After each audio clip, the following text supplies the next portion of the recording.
Sorry. When did you decide to have that Med Plus vision? Yeah. So from the first one, we started strictly with drugs, and then customers will come in.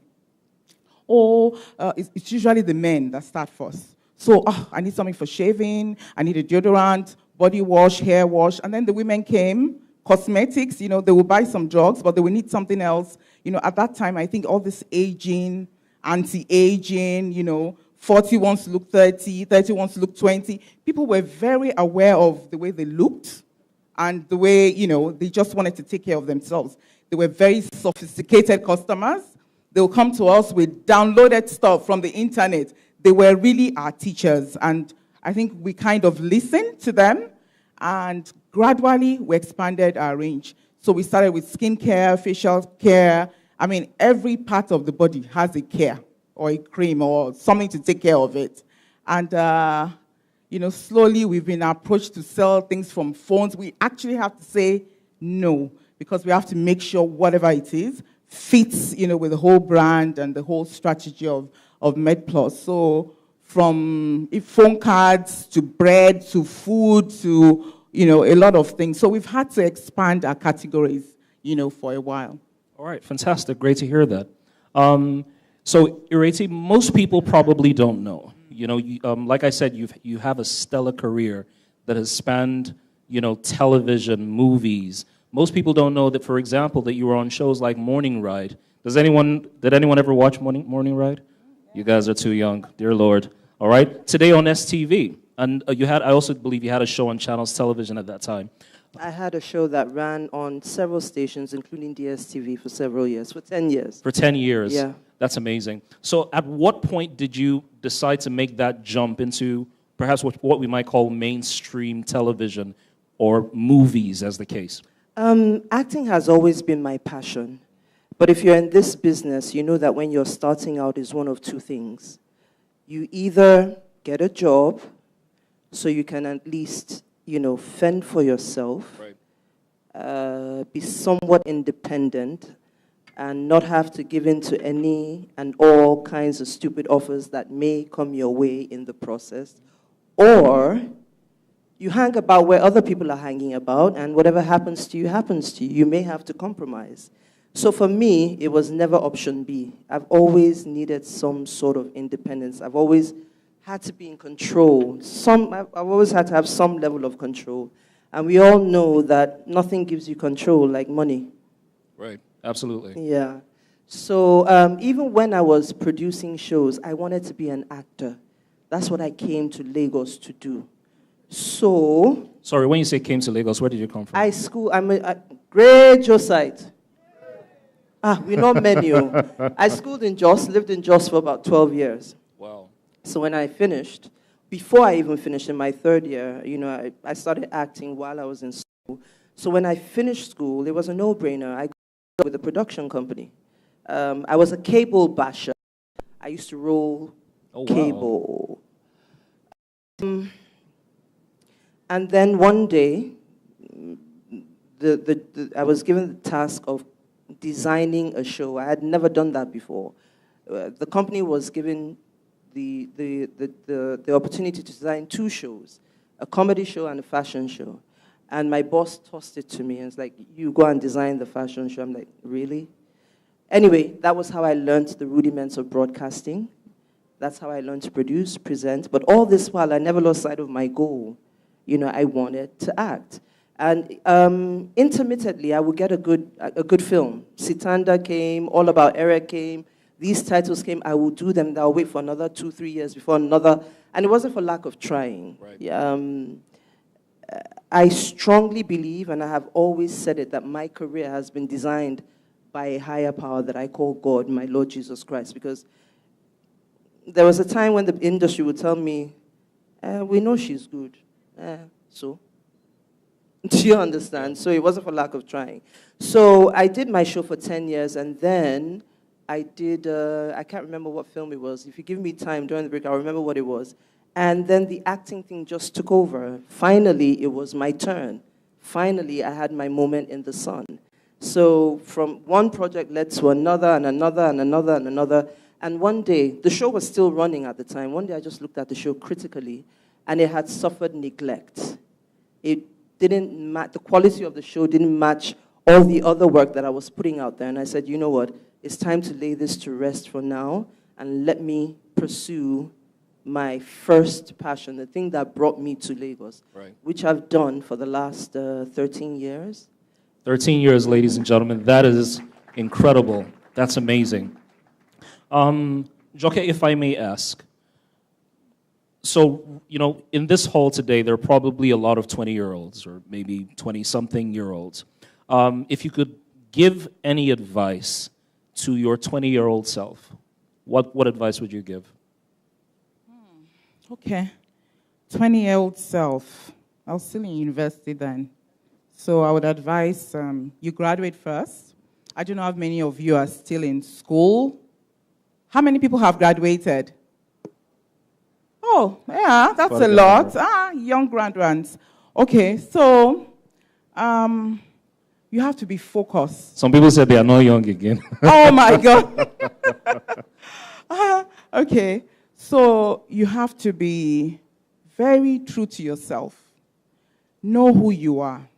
You know, knowing who you are is not that easy. Right. You know, it's really, sometimes it takes some people 50 years, some people 70 years, but you must really focus on who is that person that you are, and try to be the best expression of yourself. When they ask me, how come you stayed in it so long? You know, I look back, and I do have staying power. I have staying power because I think it's part of my own natural gifts that God has given to me. So it's patience, it's persistence. I don't know how many times you've heard that word today. It's endurance. It's I don't know, being very committed, perseverance. You know, just take it in. And a lot of the things I'm saying will not only help you with your future goals, but also, I don't know, some of you are looking to get married soon, the ones that have graduated. With your marriage, it helps in everything. So it's that personality trait. You know, you have to find out that God-given gift that you have. And that gift must make a room for you. It must make a way for you because it's God that has given it to you. So I have that ability to just, you know, yeah, I have my downtimes, but majority of the times, I really focus on what I have to do. Okay. And that would be my advice to you. All right, fantastic. Ireti, same question. What I would tell my 20-year-old self? 20-year-old self. Ireti, it's okay to say no. It's okay not to go with the crowd. Spend more time with yourself, darling, and go with your gut instinct all the time. That's amazing. Come on, guys, put it together. Come on, people, put it together. All right, remember, if you have any questions, please pass them forward. We'll make sure we go through them. Ireti, let me ask this question. So, young people, they say, are very impressionable. So, in the season where accolades are reigning, in the season where everybody wants to get assurance, what's your story of, allow me to use the word, apprenticeship? Because a lot of people talk about accolades, they talk about assurance, but many times they don't see the grind before that produces the accolade. So my question is, do you have a story of some sorts of grind? I know you alluded to it by being a cable basher and things like that, but could you tell us a bit of your grind? I served, though. I served well. I was a production assistant. And what does that mean? It sounds sexy. What does that mean? It's not sexy at all. The real word for it is that you're a dog's body. Go fetch. You're a gopher. Gopher is a short term for go fetch. An actor has a headache, go get Panadol. An actor doesn't feel like working, go talk her into it. We need cable. Go fetch. Right. There are some actors who, I don't want to do it, Timaya. Please do. Who 23 years ago were absolutely dismissive. Do you understand? Right. But they see you today and they go... Absolutely. Absolutely. So it's called paying your dues. You start from the bottom up. It's very easy to become popular or the it thing. Hey, I mean, Big Brother ended, last month? Yeah. They're still all over the place. But my question to you, or what my statement to you would be, okay, let's have this conversation in 20 years' time. Right. And the only thing that will give you longevity is if you have character, if you have a strength of character. And you can only build character through the grind. Right. Because it's not just the craft. It's also your state of mind. I like what you just said. You said it's not just the craft, it's the state of mind. I tell young actors every single day that talent will get you into the room. But that's not what's going to keep you there. Right. What's going to keep you there is your attitude to work, your ability to be a team player. Are you a professional? What is your, do we even like you? Are you the kind of person that are you divisive? Right. Are you a negative type of diva? Because incidentally, a lot of people don't know that the word diva doesn't mean someone who is badly behaved and nasty. Yeah. A diva, the original term of a diva is an opera singer, a very successful opera singer, someone who, a performer. So all of that will determine how far you go. And now movie making is serious business. Right. Nobody's going to put millions and millions and millions down, on the table just to accommodate your nasty attitude. So all of that will determine how far you go. I say, with hindsight, I'm happy it took the number of years it took for me to get here. Because what I didn't understand, what I didn't realize was throughout that process, I was being cooked to the right degree. So today, I stand in a position where if a producer says somewhere, Kai, that woman Ireti was very badly behaved, the next thing they're going to ask the said producer is, what did you do to offend her? Because that's not the way she is. Fantastic. So you have a calling card. You're known for something. And you cannot be known for something in the twinkling of an eye. Let me tie this again. So being a gopher, go fetch this, go do that, and then you see someone who perhaps may not be as good as you are. But right now that person is in the spotlight. But your job is to serve that person, even though somewhere in your mind you know, I'm better than this person. How do you still serve someone that you think you're better than? How badly do you want to succeed? Wow. It's not about them. It's not about them. I'll tell you a short story. The production was owned by my husband, Patrick Doyle, and we had a shoot that day. And there was one actor on set, a female actor on set, that I needed to, I can't remember what the conversation was or what I was supposed to do for her. Anyway, I spoke to her. Maybe she didn't like the way I spoke, whatever. She fell on me like a ton of bricks. I felt this small. Fast forward 11 years. She was brought as a waka pass on a show where I'm one of the leads. Oh, wow. And when I saw her, guess what I did? It was, hey, sis, welcome. Welcome aboard. Welcome on the show. Time will tell. Everybody has his or her season. You just keep wearing your red shirt. Sooner or later, the right person will take notice. Fantastic. Fantastic. Come on, guys. I believe we can do way better than that. Okay. Jockey, I want to ask you this question. Because you're a pharmacist, you're an expert. Unfortunately, it seems that there is a growing epidemic of young people using substances.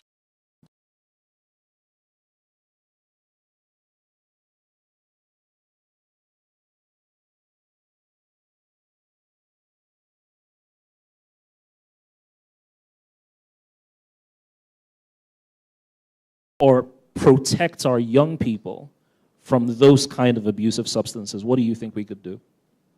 Okay, I think a lot of awareness is important, and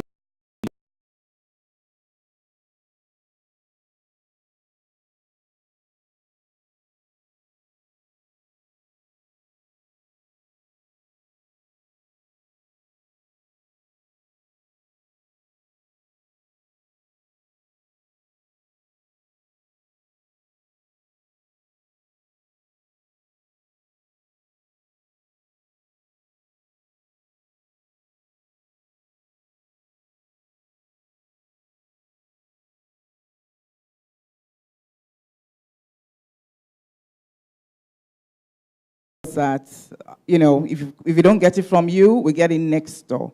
And, you know, that's fine. However, you know, we try to, as much as we,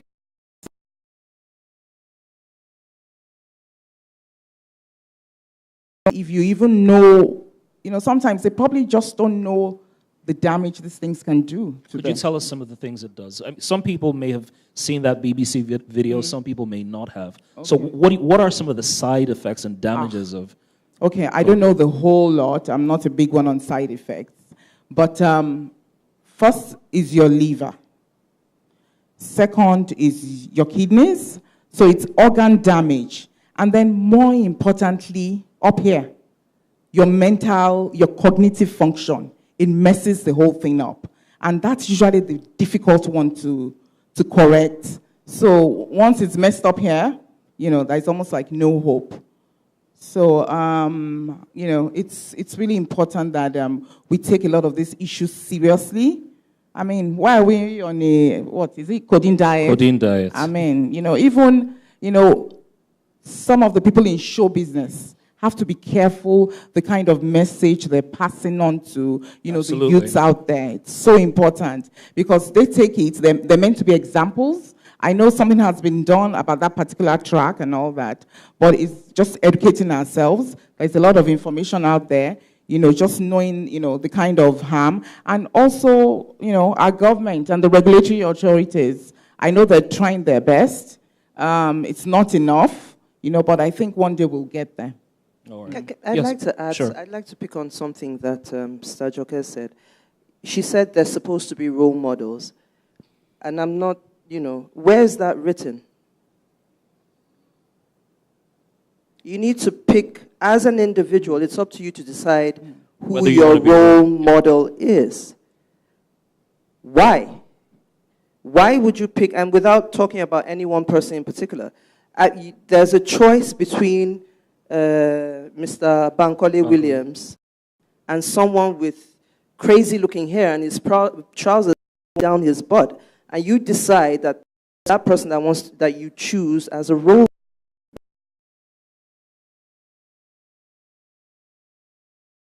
and your decisions. Right. We all have devices. We all go on Instagram. You decide what you feed your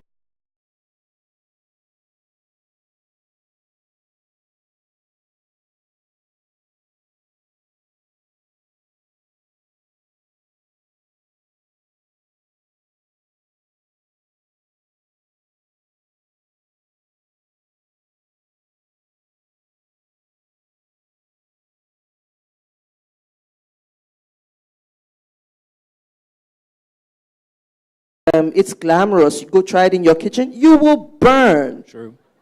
So you're an adult. Once you're 18, you're eligible to vote. If you commit a crime, you will go to jail. So if you're old enough to do these two things, why are you being so casual with your own life? So that's the thing. Nobody, you know, people come at me and, you know, sometimes things are, you're my role model. I'm like, no, that's your choice. That's pressure. Right. And you fail to realize that the young person you're following on Instagram is still searching to know who they are. They don't know who they are.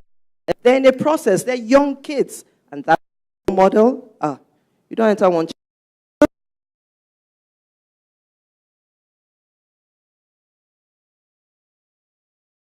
If you're on social media or watching this on any of our live stream, you can send your questions with the hashtag AskLYDA6.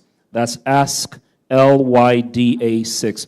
Ireti, since you have the mic, yeah, I've seen you in some of my favorite movies. Dowry, my friend Victor Sanchez Agawa. The Wedding Party, of course, absolutely. How many of us watched the Wedding Party? All right, so we got some fans here. Now, you know, in those particular, you know, movies, you're generally portrayed as this very glam, sophisticated, you know, which of course you are, very glam, sophisticated, but very stern and very tough person. Anyone? All right. Are you like that in any way? Which part? The sophisticated or No, the stern? sophisticated, you got that locked down. We're talking about the stern, tough. I can be. Okay. And no.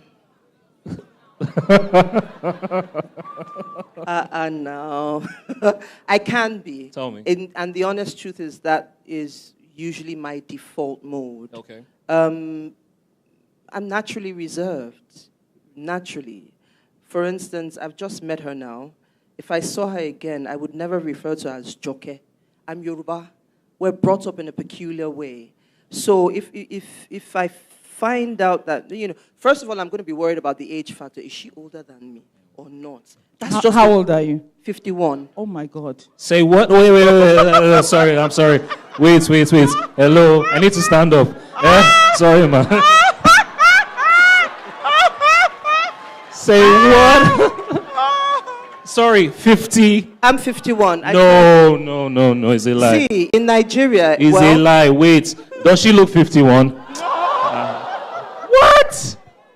Sorry, ma. You were... and I'm blessed with a young frame. So, that 51-year-old thing doesn't come out till you cross the line. Then there's just something naturally in a person. Once you cross that 40-year line, you were seeing, you don't take it as quickly as you used to. So what were we saying before? We're talking the character, being typecast. Are you that type of person? Yes. I can be stern. I'm naturally reserved. I open up to my inner caucus, my family. I can be just as silly as the next person. Remember Fuji House of Commotion? So there was a certain person called Sistikuli Karo. And let me tell you something about actors. You see all these characters that we play, it's one of two things. It's either you have observed somebody and you have imbibed their character traits, or there's a little bit of that person somewhere on the inside of you. There's a silly part of me, honestly. I can be just as silly, just as foolish, just as comical as the next person, but I just save that for my inner circle. Wow. Thank you very much, Auntie Ireti. Auntie Joke. I'm not asking your age, it's okay. Now you look like you're living your dream. The event is called Live Your Dreams. And most people looking at you will say, you're living your dreams. You're very successful. Has there been any time in living your dream that you felt like, what, why am I doing this? This dream is a nightmare. Have you ever had any of those moments before? Plenty of them. All right, so we have 39 stores. We've closed like 5 stores. One store caught fire. If I was in Mega Plaza, I think it must have been like 10, 15 years ago. Was early in the morning, like 6 a.m. I got the phone call, and the whole thing burned down. Oh, wow. No insurance. At that time, to even get insurance was hard. Right. If you wanted insurance for yourself, they will ask you, the person next to you, what does he have? The person in front of you, what does he have? The whole building. And, at that time, I was still young. We were growing the business. Who had money for insurance? God was my insurance, and God still is my insurance. But that one went, and, we lost a lot of money there. Then sometimes I get frustrated, when things aren't going well, or somebody has just stolen something, or, it's retail, it's very involving, a lot of things happen, or customers abuse you. But, somehow I've been able to cope with God's guidance and, with that, grace that he kind of gives to you at the time. I don't focus too much. It will just be for, a few, just like a day or two, and that's also because of my own personality. Okay, so it's really good when you're able to discipline yourself. There's a good personality and there is a bad personality. Relationships are very important. You must be personable, as much as you can. But those were the times, I've made some errors, even recruitment errors. Those ones were very grave. So it will come, but somehow God gives you the grace to take it in. And sometimes I don't even always know what exactly to do. I'm never in a hurry, sleep over things, pray, very importantly, talk to people, and then somehow listen to your own intuition. The times I have made the most mistakes are the times when I haven't listened to myself.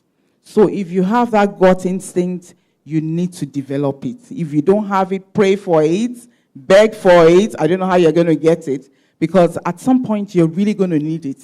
It's that inner voice. And you must listen.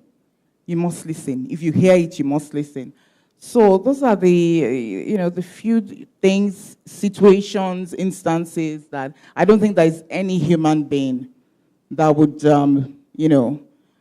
I don't know if I'm even fully living my dream. Why do you think I was living my dream? 39 stores is a big dream. Well, I'm not even sure if that's my dream. I'm a pharmacist, all right, and I've done that. Maybe there's something else that's even my dream. Right. So you're living your dream, or you're still dreaming? Yes, I'm still dreaming. But today I'm awake. Today is awakening. All right, so we'll go back and sleep. Yes, absolutely. Well said. Well said. Ireti. Yes, sir. Yes. What about you? Have you ever had those, this might be a nightmare moments? Certainly. In the beginning, when if there's any aspiring actor in the room, please train yourself to get used to hearing no. No, no, no. Learn how to take rejection. Learn how to absorb it. Don't let it push you down. Rejection can be hard. In more recent times, I've had those moments where, in fact, to be honest, late last year, it was brought to me in a very profound way how sheltered my journey in Nollywood has been, how sheltered and how privileged. Because I had the opportunity to be on a project where I witnessed firsthand just how shabbily, some actors are treated. I'm talking about the young ones, people coming in, people who are hungry to make a name for themselves, and we have producers who take advantage of this. So, in fact, that anger and frustration has propelled, some sort of action on my part. Because there is a concerted, and now I'm deviating a bit, but there's a concerted effort to make the actor feel or seem as if he or she is the most inconsequential equation in the value chain of movie making, and that is incorrect. Because the reality of the matter is, it doesn't matter how cutting edge your technology, it doesn't matter how beautiful the scenery, it doesn't matter how fantastic the script, although every good story or movie begins with a script. If you do not have an actor to tie all these elements together, you do not have a production. I didn't write the book. None of my colleagues write the book. Hollywood that you are aspiring to be, that is why the actor is king. Everything that you're putting out there is so that the actor can perform, and you as a producer can have a performance that you can put out there to make profit. So why do you treat the actor as if he or she is a footnote? But here's why. As an actor, even as a renowned one, even as an A-list one, you only have so much power. Because it's not your production. You're not funding it. So it is now up to you to use whatever platform that you have created to create something that gives you a bit more power so that you don't have to bend over backward for every Tom, Dick, and Harry that comes your way. My name is Harry. Every Tom and Dick that comes your way. Thank you. Just saying. Thank you. Great question. Can we please appreciate her? Fantastic. All right, so I've got a few questions. I'm going to run through them really quickly. Someone says, I'm a young producer. This is for you, Ireti. I'm a young producer-director. I shot my first film. How do I get to intern with big producers or directors? I've been sending DMs, but no reply. Sorry, is it me? Is it because I'm middle-aged? DM is not a place to do serious business for me. Is it me? Hashtag DMs are not a place to do serious business. Maybe I don't understand how social media works, because frankly speaking, DM is a place I go to when I'm done, by chance. Yeah? Now, if you are a young producer who has produced your own thing, right now everybody is the director general of their own TV station.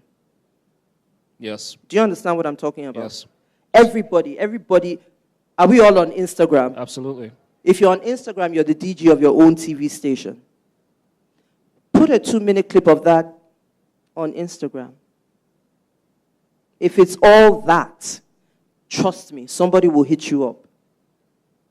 Then stop DMing people. If you know where Topo Oshin is shooting, go there. If you know where Ni Akimolayo is shooting, go there. Where are you going? I don't know. That's what you do. Go to EL. Go to Tintel. Go talk about it. Tell people. If you're all that, because we're always looking for fresh talent. That's what people don't understand. Everybody is looking for fresh talent. Be you an actor, be you a producer. Can you do something different? Everybody. So if your business is all that, somebody will come for you. Absolutely. Well said. Joke, there's a question that says, how do you know your God-given talent? I have a very short attention span, and I lose interest in things really quickly. Can you give me actual guidelines on how to focus? ADD. How do you know your God-given talent? Do you know yours, Ireti? My God-given, I'm a communicator. Okay. I was put here to communicate. Right. In any way, form, fashion. That's what I do. I communicate. All right. So, Ireti knows hers. And it's that thing you do effortlessly. That thing you would do if you were not paid any amount of money. That thing you would do for 24 hours. And I know sometimes it's hard. I know some of you are multi-skilled and talented, which is even more confusing. But, with a bit of, in fact, it's your friends. People will tell you what your talent is. For instance, I say I'm a pharmacist. People tell me I'm very good with planning events. And I enjoy it, but I cannot do it to make money, even though I enjoy it, amongst the other skills. I'm very personable as well. I know how to hold a relationship. So you pray. I'll go back again to that. All right? I know you said attention and, about you being all over the place, not being able to. You really need to settle down. Settle down and find out who you are. Focus on one thing at a time. There's no need being restless or running around. That can't do much for you. Start with something, one thing. Pick one thing at a time. Sleep early, exercise, exercise and eat right. I know with exercise, it helps a lot with attention. Believe me, I know a lot of studies have been done. So try and get into that right frame of exercise. I think that would help. But, more importantly, focus on one thing at a time. All right? And I think that should help. I might not really have all the answers in finding your God-given talent because, of course, I'm not God and I didn't give you the talent. But I think with a lot of deep soul searching, and it might take some time. It will take some time. Like I had said earlier, sometimes it's 50 years. But just at least know that you're towards that path of finding yourself. Okay, great question. Ireti, somebody has a question. She says, how can I achieve my dream as an actress? I've attended a lot of auditions and have even produced a Yoruba movie that got crashed at the marketing stage. I want to be a professional actress and I really want to showcase my talent, but I still want to protect my integrity. I'm in my late 30s. Get a job, boo. Make sure you have a job. No, I'm not kidding. That's a bit counterintuitive. Some people say, go ahead, do your passion, forget about the job. No, you're 30. You're not 19. Sometimes, I don't want to come across as what's the word now? Crude. No, not cruel. Short. Right. Or, to be honest, we can be a little self-indulgent. Right. When you're 30, nobody should be funding your dreams and passion. Wow. You are 30. Sorry, please say that again. What is 30? Once you're 25, like I said to my daughter on her 25th birthday, that's the next thing we're doing is wedding. No? Yeah. Any other birthday you want? Wedding party. Not that she should have, get married immediately, but we won't be throwing birthday parties for you anymore now. What's that? You're 25, you want to have a party? Throw one, we'll attend. Straight up. Straight up. So if you're 30, you should have a job. You should have some source of livelihood so that you can sustain yourself and maintain said integrity. Because when you're hungry, when you don't have money, you will compromise. That's the honest truth. And listen, I didn't say go and, jobs are few and far between, I know. You might not get one that pays you hundreds of thousands or millions, but at least money to, take care of yourself, eat, transport yourself to an audition and back. Be able to say no when you're offered something that is beneath you. You need to get a job. And if you're still passionate about this thing at 30, and then there's also another thing, let us be honest and true to ourselves. Let me be honest with you. Broadcasting was a job for me. It was something I was doing till I make a break in the industry. I didn't even realize that what I was doing unwittingly was building a first career. Right. Because fame and fortune found me via broadcasting. Right. So in this, your pursuit of acting, have there been other things, other avenues that have opened to you? Walk down them. Today, I'm considered a triple threat. I can produce, right. I can write, right. I can act. Come on, people. Triple threat, ladies and gentlemen. So the only reason why I have, I nearly said accolades. The only reason why I have those titles to my name is because I actually learned. I never wanted to be a presenter. I never wanted to be a producer. Why? I'm an actor. I was going to do 2-3 Waka Pass roles and have my first lead, and boom, success will come. It took 20 years. Wow. So, get a job, make sure you have some money in your pocket, young lady, and you need to be true to yourself. How long have you been pursuing this dream? Question number 1, no disrespect to the person who sent in this question. This question is to everybody. Do you have talent? Right. Are you good enough? The business is cutthroat now. Right now it's very difficult to put out a song that is not sweet. I did not say it does not make sense. Right. It has to be sweet. Right. Otherwise, it will not be successful. It's becoming more and more difficult to shove bad acting down our audience's throats. True. So, do you have the talent?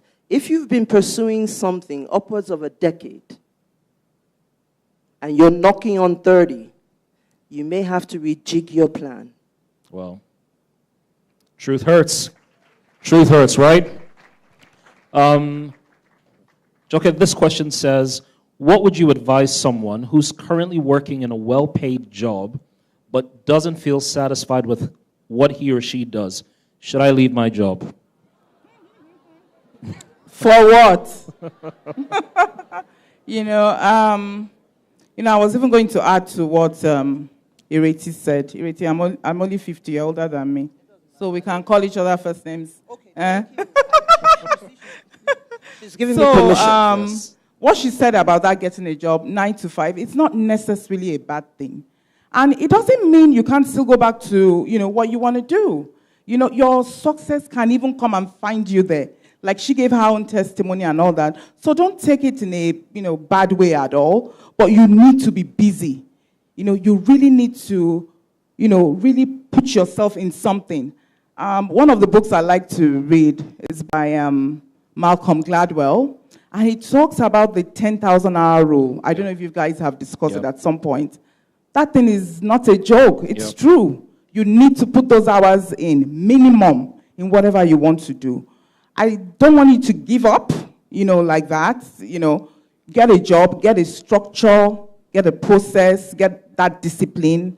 And even from there, from talking to other people at work, there might be a spark, anything can happen.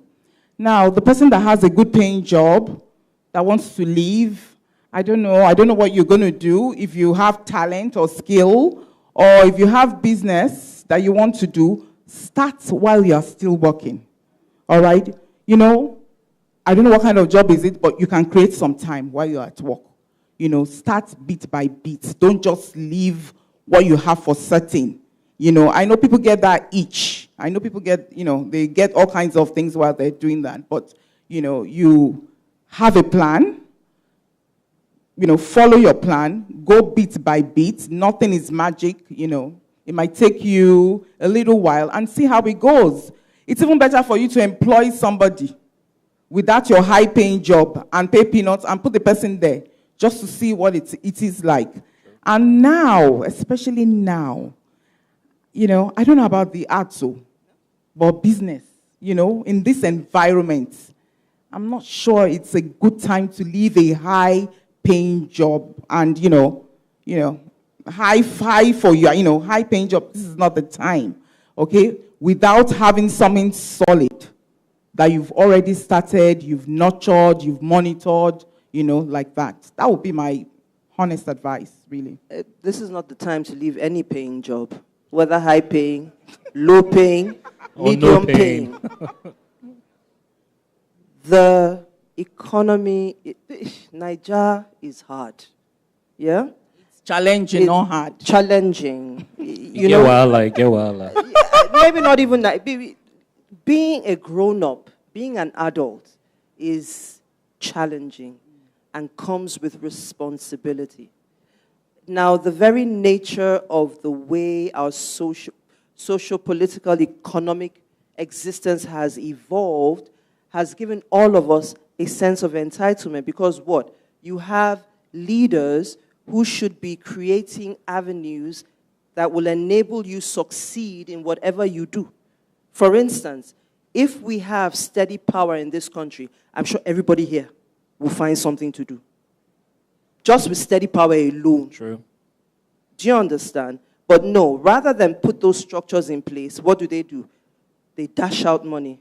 They dash out money. They dash out money. If you really want to emancipate a person, you don't give them fish. You teach them how to fish. So they have a constant supply. If I'm dashing you fish, the day I don't like, I will not dash you and you will not eat, which is what is happening now. Okay? So now is not the time to leave any kind of job. I like to hold a young guy up as an example every time we're having one of these conversations. Who remembers Obi-Wan? Obi-Wan worked in a bank for many, many, many, many years, even while he was singing and doing his thing and moonlighting, and did not leave that job until the music was secure. So please, apply the monkey syndrome. Do you know what the monkey syndrome is? Have you watched how a monkey travels in the jungle? He holds on to one branch, swings, grabs the other branch with the other hand, and doesn't let this one go till he ensures that this one is firm. So that's what you need to do. Yeah? Apply the monkey syndrome. If you have so, it doesn't matter how small it's paying. At least you know that with your 20K, 30K, even if it's that little, you will eat. You will not become, you know, a pawn in people's games. And I tell you what, I don't know whether it's because of what we've been through in the last several years, but Nigerians can be mean. We're not very kind to one another. We like to take advantage of people. Don't let anybody take advantage of you. And the first way to avoid that is to have something you're doing that can sustain you. If all it does is feed you, it's okay for now till something bigger comes. Fantastic, fantastic. Joke, this is a question for you, then we'll take one final question for both of you. What has been the motivating factor for you when things aren't going rosy? What keeps you going when things aren't going well? Again, it's God. I don't even know anything else. It has to be God. It is God. Because sometimes God helps you to keep you a bit very focused, all right? It's also the 500 employees I have. You know, even sometimes when I think, okay, you know what, let me just sell this business and go. Then I think of all the families, you know, that I'm supporting. 500 employees. Yes. Wow. Please, that's a huge Thank number. you. Wow, that is amazing. It's pharmacists. We have at least 150 pharmacists with families. Wow. You know, a lot of them all married. You know, and the families the support. So once I look at them, even sometimes I might get angry and yell, but that's very motivating. Now with the customers, you know, they are there. They're also a motivator, but my biggest ones are, you know, the staff and employees of MedPlus. They've helped me out a lot. I have some staff that have been with me for 15, 10 years. You know, I can't say I did it alone. So finding that right partner, you know, finding people that you have a chemistry with, people that sometimes when you're tired, you know, they'll have your back or they'll pick it up from where you drop off. So I think those have been my biggest motivators. I must talk about my family. My children are somewhere in this audience. I have 2 grown-up boys. Shout out to the children. 26. Oh my God, he's right here. There he 26 and 25. You know, they keep me going as well. My husband, that one is my biggest cheerleader. You know, he's always been very supportive because when you're married, and I know Ireti, sometimes you know, I don't know whether you get this. You know, the men are not very supportive. My husband really. He actually created me into who I am. I was very timid, very quiet. I didn't like to talk, very scientific in my mind. I could only think in, you know, very linear. So he kind of, you know, opened me up. We started dating when I was quite young. I'm not going to tell you the age, but, you know, and he kind of, you know, always, in fact, these days he would say, he's created a monster he can't control. So be careful how you support your wives, you know, but I think he's proud. He's very happy.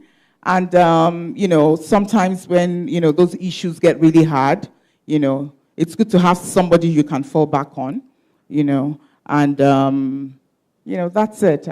Thank Well you. said. Fantastic. Final words. Joke, final words. Is there anything, you know, they say we're all wiser in hindsight. Is there anything that you look back in your life and you say, man, I wish I could do that all over again? Do you have that? And the same question is for you too, Ireti. Do you have that?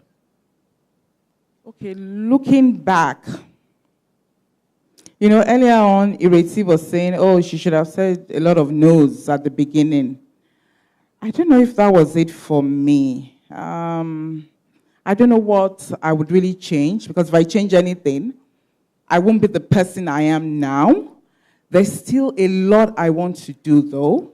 You know, there's still a lot I want to do in terms of, you know, self-fulfillment. You know, this has even nothing to do with expansion or money or anything like that.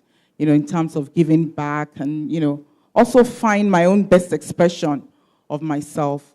So, changing anything, I don't know. I think I would do it the same exact way. Because really when I started, I was quite, I was young, and I was, I didn't know too much. I was very innocent, that's the word. And you need that innocence, all right? I went to business school at some point. But for me, and I hope there are no professors in here, it was too many analyses. Sometimes you can't do analysis paralysis. Right. You must, you know, the analysis must stop at a point. All right? You shouldn't want to know every single thing. I know, you know, we encourage, yes, soak knowledge. You must be a sponge. You must read about it. But don't focus too much. You know, don't focus too much on all the problems. All right? Let know a little of the problems, and that's enough. And then you move on. And it's almost like pay as you go. As you hit it, you solve it. Don't let that discourage you. I mean, today we're really meant to inspire you. And, you know, we're also meant to be honest. So you know the struggles we really went through. So for me, in terms of changing anything, Right now, I can't really think of much. The things I still want to do, I haven't done. All right, I want you to note that. But I like the way I've started. All right, fantastic. Ireti, can we put our hands together? All right. Okay, I'll answer your question, but there's a caveat. You can't ask me. There are no follow-up questions No after follow-ups. answer. Scout's honor. While acknowledging that, I am a product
most reliable. Guys, let's appreciate him. Liza and Mary, in fact, all the noise we were making online, the publicity and everything, these two people made it happen. Right, Liza King and Mary Sado. I know you're clapping for Banky, please do so. And Lasis, obviously. Right? But with that same excitement, please, I really want you to appreciate Liza King and Mary Sado for all the work and publicity that you've done. Elijah is part of the planning team. Where's Ini? Is Ini around? Ini Akpan, as in all the contents that we've been developing and everything, Elijah and his team, Ini Akpan, have worked tirelessly to make it happen. Let's appreciate them. Bolu has been with me since when? 2013 now? Thereabouts. Yeah, 2013. And he works with me. He's in charge of venue, logistics, all the moving around and stuff like that. And he's also a great speaker and consultant. Let's put our hands together for him. He works with LYD Consulting. Then David has been responsible for sound, ensuring that, everything, sounds nice. Please, let's appreciate him. The sales and stalls has been handled by Akin. Akin is also a fantastic speaker, consultant, and he's worked really hard on this. Please, guys, don't stop clapping. Ibukun is our quality control person. She, if you think we have good quality here, do you think we have good quality here? I can't hear you. Do you think so? I better say yes, so otherwise they won't come up again. Right? She has been responsible for that. Let's put our hands together for her. Hope has worked with the media team. So we have guys from traditional media, contacting them. We had things up on Bella Niger and some other blogs. Hope did that, right? And her team. Let's appreciate Hope. Shewa has been responsible for registration. How long have you been with me? Almost 4 years now, something like that. And she's responsible for the numbers, ensuring that we have large numbers of people turn out for this particular event. One more time, let's appreciate her. Amaka is responsible for the Dream Development Center. And I think at this point, I'll just make that quick announcement. Right, so after this conference, a number of people ask me, hey, Banky, yes, people get inspired, they get motivated, and so what happens next? I'll tell you what happens next. The next thing is what we call the Dream Development Center. So what I've done is I've set up a platform where I connect experts with dreamers. So people who have succeeded in different phases of life can come and teach the technical skills, right, to the people who desire to learn from them. So DDC starts, the Dream Development Center. We're starting with photography and digital marketing. We have incredible people on our faculty. So you might want to just check out the brochures that have been given to you. If you want to be a part of that, the details on how to register is there. The program lasts for 2 weeks, and we have interesting people on our faculty. So I think we have just a few slots left, so please make sure you read the brochure and you can sign up for DDC. The person who has championed that is Amaka. Let's put our hands together for Amaka. Then Jordan is responsible for our video content. So some of you saw some of the videos that we did and things like that. Responsible for managing all the videographers, all that. Jordan has done an amazing work so far. Let's appreciate Jordan. Then Omo is responsible for the program and the projections. And you must have been seeing him walking up and down, calling all the artists to be sure that everything is perfect and in perfect condition. And he's done really great. Guys, I know you're tired, but don't stop clapping. Right? Then Benga has been an incredible support so far. Right? He's in charge of finance, ensuring that, the money to make this thing happen. Who paid to come here, please? It was for free, right? Guys like this, Benga made it happen. Please, guys, let's appreciate everyone. Then Ini is here. Ini is in charge of content, always churning out every day, different loads of content. Incredible writer. Please appreciate her. I hope I've spoken. Yeah, and one of our members, Chizoba, today is actually his birthday. Where is he? Has he gone? And the guy is walking outside, traffic and security. Whenever we're looking for volunteers, nobody wants to go there. Nobody wants to be in traffic or security because these guys miss out on the action, right? They're out there ensuring that everybody's secure, right? In his absence, please, let's appreciate him, right? Now, this team of people, they are special, they are dear to me. See, if you need to do business, come and see them. They will help you. If you think we've done a great job, these are the people that you need, to deliver on those things that you have to do. Finally, one more time, please. I appreciate all of them, even as they go down stage. Okay, yeah, okay. All right, can we appreciate Bankole Williams? Thank you, sir. All right, have you had a good time so far? I need some feedback. Have you had a good time so far? Have you learned something new? All right, I like how Auntie Ireti dealt with some truths and delivered some tough truths, but how many of us do we need to hear the truth? Yeah, I was going to say sometimes, but it's actually all the time. All right, so I've got a couple of announcements here. I need you to please pay attention. For the audio downloads of all the panel sessions, please go to the back of the auditorium at the end and meet Daniel. You don't need internet to download it. Just meet Daniel and he'll hook you up. Also available for downloads, we have different programs by Bankole Williams that will really help you in your career and in your business. And in appreciation of your coming for this event, Bankole Williams is going to give out a free copy of his book titled Engaged to a Job I Hate. How many of you can relate? Oh, sorry, you don't have to raise your hand because some of you are still engaged. I was engaged to a bank job I hated for 2 years. So that book connects with me. All right. And then to download the book, you can download it right now. The link is bit.ly/BW free book. See me later on, and I'll give you the link in full. I know all of you cannot wait for our final session. And before I bring up our panelists, I'm going to bring up on stage someone who's thrilled us already, and he's going to be here for just a few minutes. He just wants to give a final shout out to you guys. Welcome back on stage, the one and only fastest rising comedian in Nigeria forever.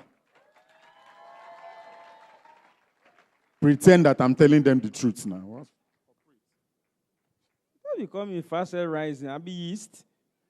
I've been rising for 4 years. That's how one guy rose and rose to the top. They deflated him again. There's a round of applause for all the speakers. When we started, we were clapping since, so I won't beg you to clap. Because so far, what we've learned today, they've told you so many things. Many of you want to sack your boss. And they've told you to serve. I know a guy reading Sack Your Boss. As he went to work on Monday, they sacked him. The man said, before you sack him, make I sack you. As we speak, he's selling gala in traffic. No, it's the reality. Everybody now wants to be CEO. For no reason, no, just now when they write your name, if I in Chuku Mba, they write under CEO. You will see wahala. No, it's the reality now. So you have to serve. You think there is work in this country. That one say he has a good paying job. He wants to know whether he should resign. My brother, I have a neighbor that if you want to resign, call me. We will help you facilitate it. They will even sack you. They will employ my neighbor. I looked for a job, no jokes, to the point that I applied for the post of a sales girl. Oh, you think I'm joking? In Enugu State, I was trekking. You know those kind of trek you trek under so your shadow will enter bus and leave you? Because your shadow knows that you want to die. I now saw post of sales girl vacancy, apply. I went home, wrote full application letter, submitted it. The man was not the one I submitted. So he called me in the evening. So I knew it was the man. So I changed my voice to a lady's voice. Say hello. I say hi. So I went to the office the following day. The man said, who are you looking for? I said, sir, you called me yesterday. The man said, you. Why will I call you? I said, sir, I was the one that you called that applied for a job. He said, no, I called the girl. I said, sir, I'm the girl. When he saw that I was serious, he now gave me the job of a cleaner at a fast food. Yes, cleaner. I clean. Have mop floor. Wash plate that I did not eat from. Hey, God. I washed to the point that I had to advise myself, Oh, but the way you go, you will soon wash yourself out of life. I was seeing death coming. You know what it means to wash plate for 4 hours? You are standing. It's not to wash one plate, too. You are washing plates. You'll be praying that people should not come and buy food. They were wondering, this fast food is not moving forward. It was my prayer. I can't kill myself. Why would somebody come to work by 7 and wash plates for who I offend? And I'm not eating, no. As you are watching, you just see trailer load of plates. God, why is it? Why? So people don't eat at their houses anymore. Was they come and eat at fast food? It was while I was working there. I know you must have heard this joke before, but it was originally mine. That somebody came to buy food, and a guy stood in front and was like, "Madam, please, I need meat pie. Help me microwave it." And they microwave it. So that guy was his first time there. So in his mind, it's the normal process of everybody that comes to the fast food. He said, "Madam, I need Coke. I need rice and ice cream. Please microwave it." The woman said, "Is it your food?" I said, "Microwave it." Everybody have a microwave. I will not be the only one that will not microwave. You know what that microwave approach is? I said, you will kill yourself. And now, there's a difference between fast food restaurant and mama put. Life, the way God created this world, is so that you have platforms for every form. So don't put yourself under pressure.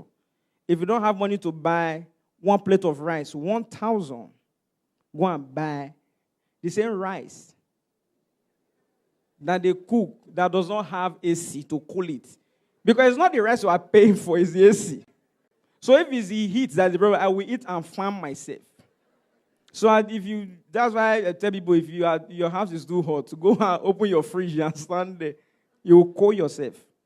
So I was used to mama put. Mama put is one that you chalk to write on a board what they have. They will not title it, "Food is ready." They will not list what they have. Rice, beans, moi, dodo, buns. As a student, you are not looking for quality. You are looking for what will sustain your destiny. Because I grew up from a house where our only food was beans, thanks to my mother. Because beans, once you eat beans, all you need for that day is one water. 1 hour later, the beans will resurrect. It's called resurrection method. You would think your stomach is full. You don't know see your life remain 1 bar. So poverty, I just went to buns, moi. I was convincing myself that buns and moi can work. But my body was saying no. My mind was saying, "Not be fool, I can't die." I said, "Madam, what do you have? You have buns?" He said, "Yes." I said, "How much?" He said, 10 naira. I said, "Good." What of moi? He said, 20. And I had 17 naira. I said, "Madam, give me 2 buns, 2 moi, 1 pure water." The woman looked at me. "Which kind of food is that?" I said, "Now your belly." I said, "Madam, moi is beans. Buns is flour, is bread." So in my mind, I'm eating bread and beans. It will digest and change inside. The woman said, "Give him. Let him eat."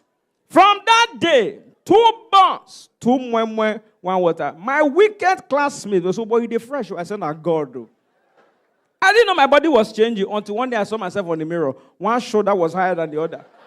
As they rushed me to school clinic, when they did scan, they saw the buns gathered on one shoulder. Thank you. I need to go home.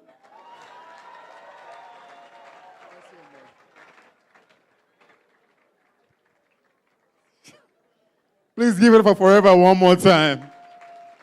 This guy brought tears to my eyes, man. Wow. All right, but moving swiftly into our final session for the day, and these are 2 people that I'm eager to, sit down and listen to. The very first one, I met him last year? Yeah, last year for the first time in person when I was the producer on a talk show. And I always watch all the celebrities that come through that show, how they treat the crew, because everybody saves the niceness, the smiles, and the respect for the host of the show. But once it's out of sight, they show themselves. You understand? But he was very polite, very nice to everyone. And I was like, wow, this guy, he's as cool as it seems. And I'm really, really happy to see him here today because for Banky Williams and I and our friends, we've been beefing this said person for a while because Banky Williams is the only Banky W we know. Until one person came back from America and say he's the real Banky W. Say, hello, we go back. We have been championing this name. but the thing did not trend. It's not who knows the most, it's the person with the loudest voice. So in Nigeria now, there's only one Banky W. Banky, you got to be using your full name. It's okay. Yes, I'm happy to see Banky W here. And then the second guy,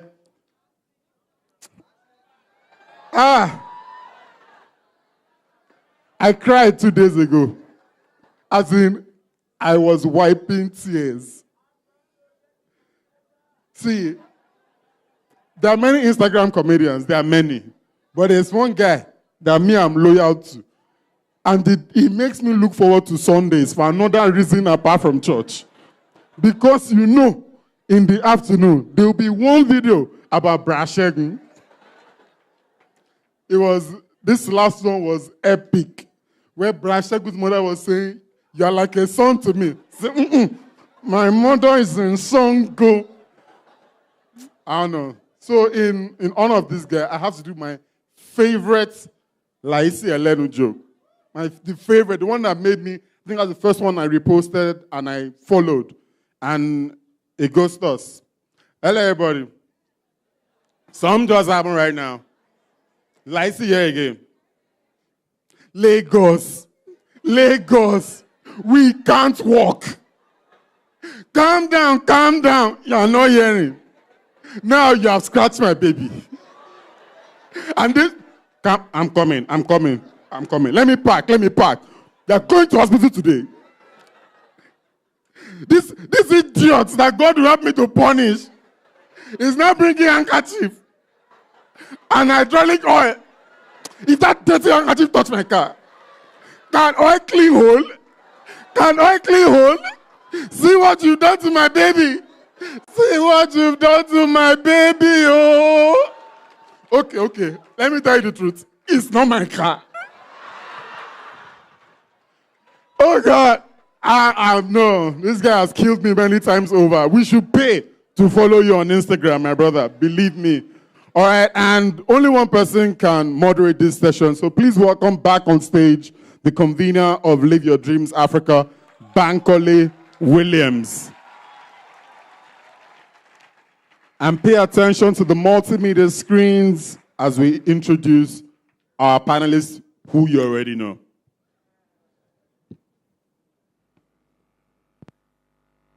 Banky W. Bankole Wellington, popularly known as Banky W, is a singer, songwriter, producer, and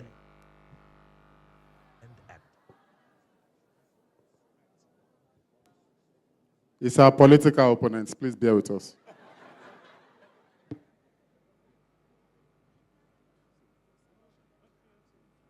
Introducing Banky W. Bankole Wellington, popularly known as Banky W, is a singer, songwriter, producer, and actor. He has been responsible for signing a number of other successful music acts like Niola, Shady, Skills, and Wizkid. He has some prominent awards to his credit, including John Lennon Songwriting Award 2006 R&B category for My Regret, Best R&B Artist, Nigerian Entertainment Awards 2006, and so much more. He's presently married to the love of his life, Adesua Etomi, who was his wife in his debut Nollywood movie, The Wedding Party. Please welcome to Live Your Dreams Africa 2018, Banky W.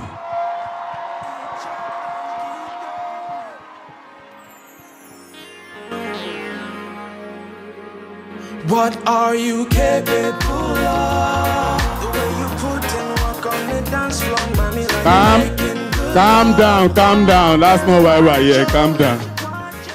Otherwise, Banky will start singing. Just wait. And our second panelist.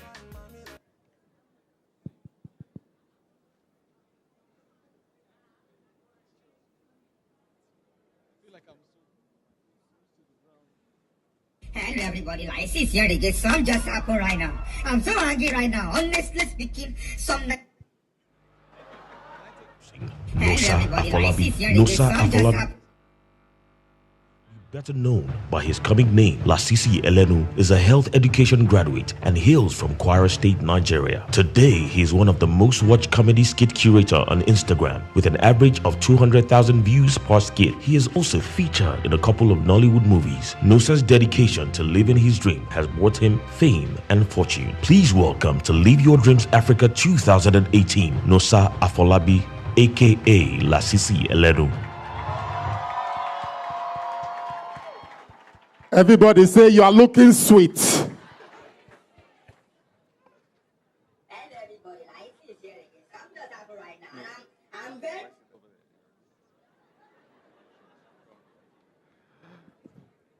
Finally.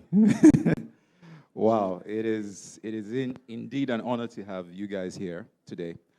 So I think we should just go straight, into the matter. So I think I'll start with Banky. They called your name first. Good afternoon, everybody. I just want to say thank you to my namesake, Bankole. We can share the Banky W if you like. And I also want to say this is very encouraging to see. I know you guys didn't pay to come here, but you're also giving up your time, your energy to spend all of this time in this hall. So congrats to you guys for taking it seriously. Thank you very much, Banky. So I know you started singing in a choir, right? I think at what age, like 5 or so? Okay, so from an early age, did you really see music as a passion for you? And did you see all this happening? Or did it just happen? Did you just stumble on it? I started singing at around 5, 6 years old. I probably joined the choir officially around the age of 10. But as far back as I can remember, again, when I was about 5, 6 years old, I was always in love with music. I was always into music. I was always into drama and acting. I used to write and direct the school play when I was in secondary school. So it was always a dream. But of course, you are going through life, you're getting your grades, you're going to school, you're doing all the things that life requires. And then it was probably when I was in my 3rd year of university that I sat back and realized that, listen, I've been saying I want to be a musician all my life, but I hadn't done anything about it. I'd never even set foot inside a recording studio. And I think that was when I was like, when you're young and your parents are telling you about when they were younger, and they say, oh, I used to do this, I used to do that. And for me, it was like I didn't want that day to come that I'm 45, 50 years old, and this thing that I've wanted all my life, I've never actually set foot out to do something about. And I think it was at that moment that I said, okay, it's now time to start focusing on it, and I started saving money with my best friend for studio. Fantastic, beautifully answered. Let's put our hands together for Banky. Okay, so I'll move to Lasis. Okay, what led to you becoming the #1 ranter in Nigeria on social media? Was it intentional or did you stumble on this? Let me copy Banky W. Hello, everybody. Lasis here again. So I'm just happy right now. Before they say I don't have respect. Okay, being the #1 ranter in Nigeria, I actually gave myself that name. I don't know if people even believe it. But so far, it was not planned. It was not intentional. I had no idea it would come this far. For me, it was more like a joke. Life happened. It was not my plan. People say they are living their dreams. This was never my dream. I had a new dream. No, let me, don't calm down.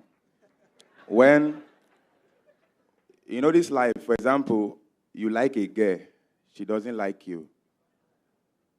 All of a sudden, someone else is liking you. I pity you if you don't like her back. So I saw that Lasis Elenu started to have head. So I said, okay, I have a dream now. So I followed and I pursued that dream, and that's why I'm here today. Y'all are listening to me. Wow.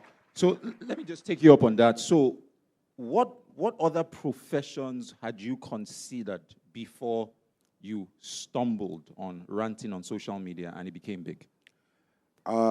Radio, and singing.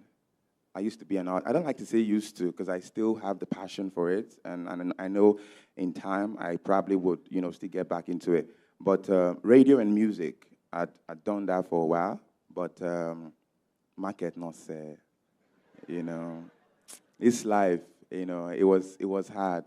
It was I think the most heartbreaking thing for anyone who is an artist, let me use that word, or a celebrity, is when you go somewhere and you have to introduce yourself. It is heartbreaking. Then I went to places hoping people would even realize that I just had a song, and they would even give me benefit of the doubt to even sing that song. And I'd be like, God, I beg, come up for here. It was, it's painful, but I tried radio, I tried music. It didn't turn out well, not because I was not good at it, but I guess it didn't just work for me at the time, and I know it eventually will. So yeah, music and radio. Okay, thank you for sharing that. Please, one more time, let's appreciate Lasis for that answer. Back to you, Banky. A number of people out there think you've always had it easy, but I know that there are stories that people do not know about. And I know that there must have been times when you had it pretty rough, but on social media, it's so easy to just judge people by the curated content that's out there. But I know somewhere in this journey, there were times you possibly doubted yourself, and there were certain struggles. Could you share a bit on these experiences? Okay, so I don't know how much time we have to answer each question, but I would like to share 2 stories about this. Okay, so, sorry? I know you people have been here all day. I don't want to delay you. You are sure? Okay, story number 1. This is probably when I started recording in earnest, when I started recording music for the first time for the purpose of becoming an artist to release it. Now, like Bankole said, people always see the glory, but they never really know the story behind that. And for everybody that you see that eventually becomes successful, there's a story. There are years of hard work. There are years of anonymous working, blood, sweat, and tears behind the scenes to make these dreams come true. So for me, when I started recording, I started making music, and we felt like, okay, this music is good enough to be put out. People will like this. This is something that people can respond to. But we couldn't find a record deal. And at the time, I was in New York. I was going to school. Like I said, I was in university. But we couldn't quite find a record deal. We would come close. We would take meetings. But we just kept, it was like there was a glass ceiling that we couldn't break through. And we didn't know anybody. We didn't have a lot of money. So this is what we did. We first of all decided that we were going to start, if nobody wanted to sign me, we would sign me ourselves. So I started EME as a record label in my dorm room in my 3rd year of university. And what did I do? I just called my best friend up. I said, listen, we're going to start a record label to put this music out. So we started saving money part-time to, put for studio time, to work with producers and engineers. And when the music was made and we couldn't find a deal, I went to my school lab, printed out posters, put it on the side of my car, and we would drive around in the neighborhood and drive to every business that had female clients. So we would go to every hair salon, to every nail salon, to every retail clothing store that had female customers. And we would go walk right to the owner and beg the owner and say, please, we're young entrepreneurs, I'm a musician, can we sing for your customers? And sometimes they would kick us out and say, no, we don't like this here. But sometimes they would agree. And when they agree, I would, walk up to the women in the room and say, hi, my name is Banky W. We're just about to put some music out. We'd like to sample it for you. And I would sing for a minute or 2 for them. And then we would sell CDs out of the trunk of my car. And I tell people, people always want the Grammy. They always want the money, the endorsement deals. But if you don't start where you are, you will never, ever get there. See, God does not give you everything you need for every step of your journey, but He always gives you enough to start. And it is in starting where you are that He will start to give you and line up other things to come into place. Ladies and gentlemen, I hear this all the time. Oh, I don't have a godfather. I don't have money. I can tell you the God's honest truth. I started in the same position. At the time, we actually all, when we started doing this like, going around and singing for women in hair salons. We quit our jobs and depended on the money that we made from selling CDs out of the boot of our car.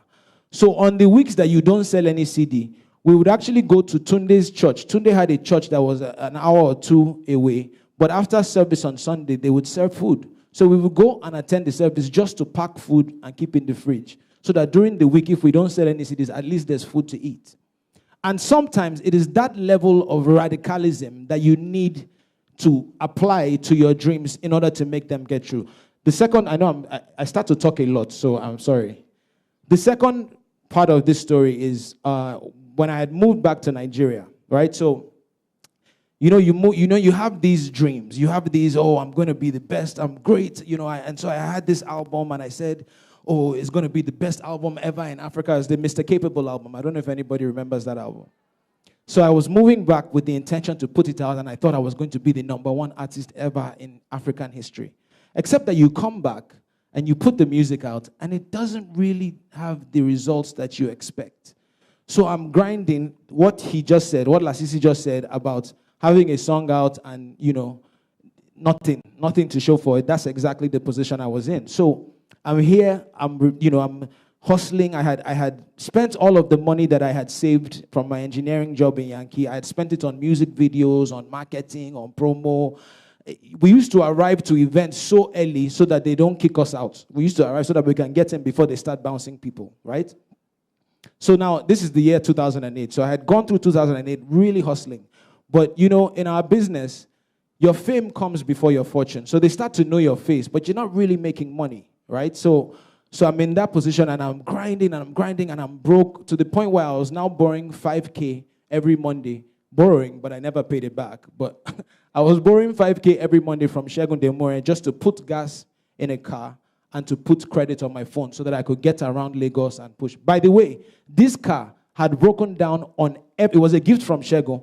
It had broken down on every major road in this Lagos. Third Mainland Bridge, Awolowo Road, Oregon, anywhere that you can imagine that I was, this car had broken down. And every time the car would break down, area boys would come and be like, Obruthe, what happened? And so I was at a place of frustration because I had spent all the money I had. To the point where I was borrowing 5K weekly. So I went to church, 31st night, December 2008. And I prayed, and watch night now, you pray your goals for the year, God, you have to, I wrote my prayer points in my Bible, that this music thing, I feel like this is my calling, I feel like Nigeria is where I'm meant to be, but it's not working. God, please do something, your 31st night prayer. And on leaving the church, I got accosted by armed robbers. Now, to paint the picture properly for you, I was at a point of serious depression, because I had spent the entire year struggling to make this music kick off, and nothing had happened. So I was broke. My car was breaking down everywhere. When you go to church and you are crying to God that this thing, this thing is supposed to happen and it's not happening for me. And after that service, literally, I did not get home. Armed robbers got a hold of me. It's a long story. I don't want to bore you. Beat me up, put me in the back of my car, drove me around. It was like the worst 45 minutes of my life. Cut a long story short, I got out safe. I'm still here, so they didn't kill me, thank God. But now, you can imagine my state of mind now, because it's like, after working so hard all year and being broke and spending everything you have, and then you now go to church to pray that God should turn it around, it now becomes worse than it ever was. Now, a few days after this, the caretaker in Segun's house got drunk, entered this same car that I got robbed in that breaks down all over Lagos, scaled over a gutter and lodged the car in a neighbor's wall with a NEPA pole on top of it. So now I'm broke, I'm depressed, my music is not popping, I've prayed to God, I've now been robbed, staring down the barrel of a gun for 45 minutes. So, and then now my only means of transportation is done, right? So you can imagine that at this point, this was... See, I've dealt with things in my life. People know that I've had a few surgeries on cancer and so on and so forth. And usually, I'm a very positive, I'm an optimist. It's going to get better. It's going to work. That's just I have faith. That's the way I choose to operate. But I don't think this moment was probably the most depressed I'd ever been, because people had warned me, don't go. This music is not going to work. So you start to hear all of those negative comments. They said you shouldn't do it. It's like Jonah in the Bible. They say you should not go. Say you went. Now you are in the belly of the beast. So I had gotten to that place. You know what that place when you are really depressed, where it looks like there's no hope. And so I'm in this place. And sometimes, ladies and gentlemen, there's a good thing about hitting rock bottom. Because when you hit rock bottom, you know that there's nowhere else to go but up. So when you hit rock bottom, it is important in that moment that is when you decide not to let go. In that moment, sometimes just holding on past this rock bottom place, this place of depression, of nothing is working, just believing and saying, you know what, I'm going to stay here. I'm going to try again. I'm not going to let go. That's what separates the people that make it from the people that don't. Sometimes that's all it is. And in that moment, I came this close to saying, let me free this thing. Let me go back to Yankee. Maybe I have an engineering degree. I will go back and get a job. But I chose not to, and I said, I'm going to stay here, and I'm going to try again. You know, maybe I have been recording a certain way. Maybe I needed to try different producers. You know, you still have a goal, but you know, there's many ways to score a goal. If you're on a soccer field, if all you ever do is cross the ball and head it, next time, cross the ball, head it. Next, it's not going to work, right? So you change your methods. I said, okay, let me try and work. So I borrowed money. My manager at the time, Shagun, borrowed money from somebody, and I got in the studio, and the first song I made was Strong Thing with Cobams. And that song was the beginning of what turned around. Now, no, hold the applause. The point that I'm trying to make is that, ladies and gentlemen, I couldn't even call my parents because they warned me not to come. They warned me not to go on this journey. So I couldn't even vent. I couldn't even, do you understand? But I just had to say, you know what? This thing, I will crack it. I will be determined. My story is not one big win. It's just a story of determination, of saying, you know what? I believe in God, I believe in myself, and I'm never going to give up on those two things. And until this thing happens, I will be here and I will work myself until it works. And that's why I'm here. Wow. Guys, please, he deserves some accolades. Wow. That is amazing. Okay, I bet your parents are super proud of you right now. Okay, to Lasis. I'm sure there must have been moments where you doubted that you would have that big break. And there must have been times when people gave you negative feedback about maybe your work. You know, tell us a bit about those moments and how you were able to surmount all of those challenges to keep going up until this point where you have broken free. Okay, well, the truth about it is that, can you please just stop what you are doing? So, yeah, when I started making videos, even though I had a couple of friends on my WhatsApp stories, because that was where it started from, I would make posts there, and some would be like, they liked it. And some days, they wouldn't even comment. So sometimes 4, 5, 6, 7 days, I wouldn't even make a post till I eventually created an Instagram account. So then I had more people who would look forward to my post. But then again, there were days I would have 23 views. And I'm like, 100 people, they follow me. 23 people are viewing it. Okay, what's happening to the remaining 60-something people? They don't like the video. I will start giving myself hope. Maybe they didn't have data, or they are at work, or hopefully when they close, it's rush hour. I will not be saying, nah, rush hour. Later in the day, they will watch the video. But there were days my views were terrible. Now, I remember there was a day a friend of mine called me, a girl, mostly girls, they can frustrate. So she called me on the phone and said, no, sir, what's up? I said, I'm fine. She said, please, I beg. That thing you're doing on whatever they call it, I beg, stop it. What's the meaning of that? Fresh boy like you going to do like, I beg, you know, fit you. And I was driving. I no go lie for you that day. Have you been driving before? You are looking for accident? No. Listen to me. I was driving. Shame dey my face. I can't look whether people they look me inside the car. I felt insulted. But last, I got home and I composed a text. For your life, no, they tell me that kind of thing again. But that's by the way. But yes, there were times where I was frustrated. I think before Lasis Elenu even started, when I was still doing music, before this transit, I was at a point where I didn't know what I was doing. I'll just wake up, they say, now, wow, artist, no show. Nobody even knows how they sing for the compound, sef. It was that bad. No, I tell you, nobody, they will just once in a while they'll say, I have freestyle. Nobody asked me to freestyle. Nobody, not one person. Is that one an artist? So, but honestly, there were times where, and I remember this story. Let me tell you, my mom called me. My mom, God will continue to strengthen her. She's not very strong, but she called me that day. Apparently, she saw the video on my dad's phone before I blew.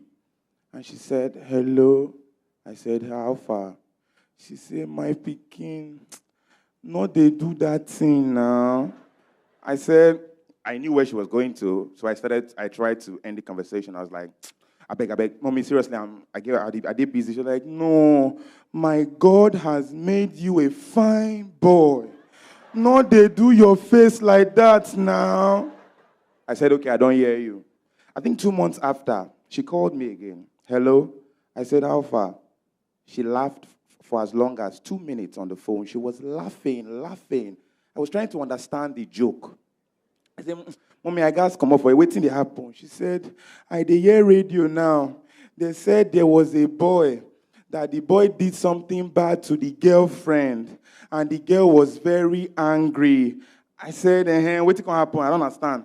She said, so the girl can't say before she go forgive the boy has to beg all her friends, kneel down and apologize. And I said, I don't understand.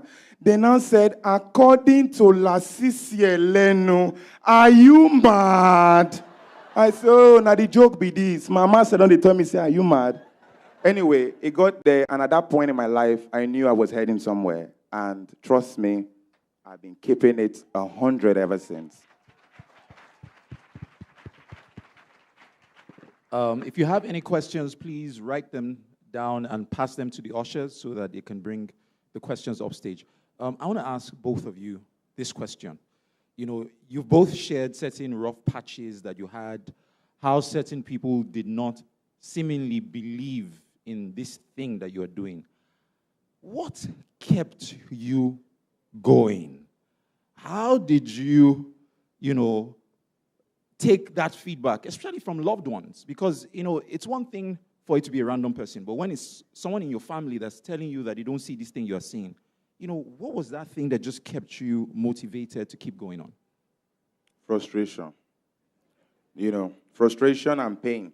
The truth is, when someone that you think, or not even you think, someone that really loves you, condemns the things you're doing, that is the first step to frustration.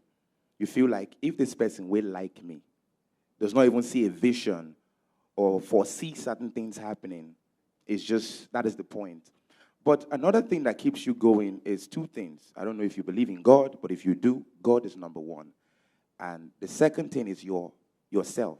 If you believe in that thing in the first place, no matter what they tell, if you just like the same thing with marriage, I want to marry this babe, no matter how they tell you, say no marry her, you go marry him. It's the same thing, So for me, those were the two things that kept me going. It was obvious. I knew I liked what I was doing. I liked it. Ranting was easy for me. I could do it with ease. I can't complain about anything. No. It was a blessing. Or not blessing, because it's not be past tense. I could just see this water and I'm like, now, wow, see how the water, they come out water. It was easy for me. So I was like, I like the idea that I could do something with ease. Now, someone making me feel like I had to do something that had more kind of a certain tone, something that looked cool. Yes, it might be good, but I was enjoying this. So I think for me, those two things kept me going, and irrespective of what people thought about it, it didn't affect me. Fantastic. To piggyback off of what he said, I believe a few things. Number one, I believe in God. I believe that God has a plan for each and every person on this earth. I believe that God puts that plan inside of you in the form of talents and in the form of a pull on your spirit. You know when you are not doing what... You know when you are not being fulfilled. You know when you feel like you should be doing something else or something more. There's a nudging, there's an emptiness, there's a shallowness inside of you that I believe comes from God. And until you start to align yourself with what you feel or know that God is has called you to do, that shallowness, that emptiness never leaves. So I believe in God, first and foremost. Then I believe in myself. And I believe that God creates everybody to be an individual. One of my favorite things is this. If you look, everybody look at your hand, look at your fingers. Do you realize that of the billions of people on this earth, nobody has your fingerprint or your DNA? How awesome and amazing is that? That of all of the people in this room, nobody is exactly like you. Even if you are twins, your DNA is still separate. Do you know that? That is a powerful thing, which means that there's something that you are meant to do that only you is capable of. The way that you are going to do it. I love this guy, okay? I don't think that we've ever really met in person, but we follow each other online. And I followed him out of the blue one day because I saw his skits, and I cracked up like everybody does. That filter that he started using was available to everybody on earth. True or false? That filter was available to everybody on Snapchat. But he took it and made it his own. He made it unique. He created a lane for himself. Ladies and gentlemen, that is the key. Is discovering what makes you unique. Is discovering, how do I create my own path? Because at the end of the day, nobody is like you. Nobody. Listen, when I was starting in the business, it was like, oh, don't do it. It's not going to work. Oh, R&B doesn't work in Nigeria. From Nigerians, they will only listen to R. Kelly and Usher. If you want to be successful in this, I heard this millions of times. Oh, you have to be like D'banj or P Square or like if you don't do it like that, all these love song things, go work, And I heard that over and over again. In fact, I sat down. Sometimes some label people at the time would call me and be like, oh, you're very talented, but it's not going to work the way you're doing it. You have to do it like this. And I sat down and I said, if I spend all of my time trying to figure out how to be like these people, on my best day, I will only be an imitation. So I cannot be D'banj. I can't be Philip. It's not me. I can't be P Square. I can't be Two-Face. I can't be Timaya, who spoke earlier today, who's one of my favorite personalities. But on their best day, they cannot say, would you be my lover? Yes. They cannot do what I do. Because each of us, think about all of the artists that you know. Each person is an individual. Even Wizkid and Davido do not make the same sound. They don't. Despite the fact that they are doing Afrobeats, when you hear David, you know. When you hear Wiz, you know. Because they have discovered how to be unique. So when you know that, then you go forward in the confidence that, you know what? Maybe they don't get it now, but there's nobody like me. There's nobody. So I'm going to continue trying to be the best version of myself. I'm going to create this lane. I'm going to work hard. I'm going to keep believing. And really, that is all it is. I mean, we're saying the same thing. You believe in God. You believe in yourself. You don't give up. Listen, you have a goal. This is something I said a long time ago. You have a goal. The way to make goals become reality is dream it, do it, don't give up on it.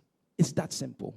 Dream it, do it, don't give up on it. If it was my own conference, I'll break it down into very good detail. But just remember that. Dream it, have a goal, dream of what you want to do it, and keep doing it, and keep trying, and do not give up on it.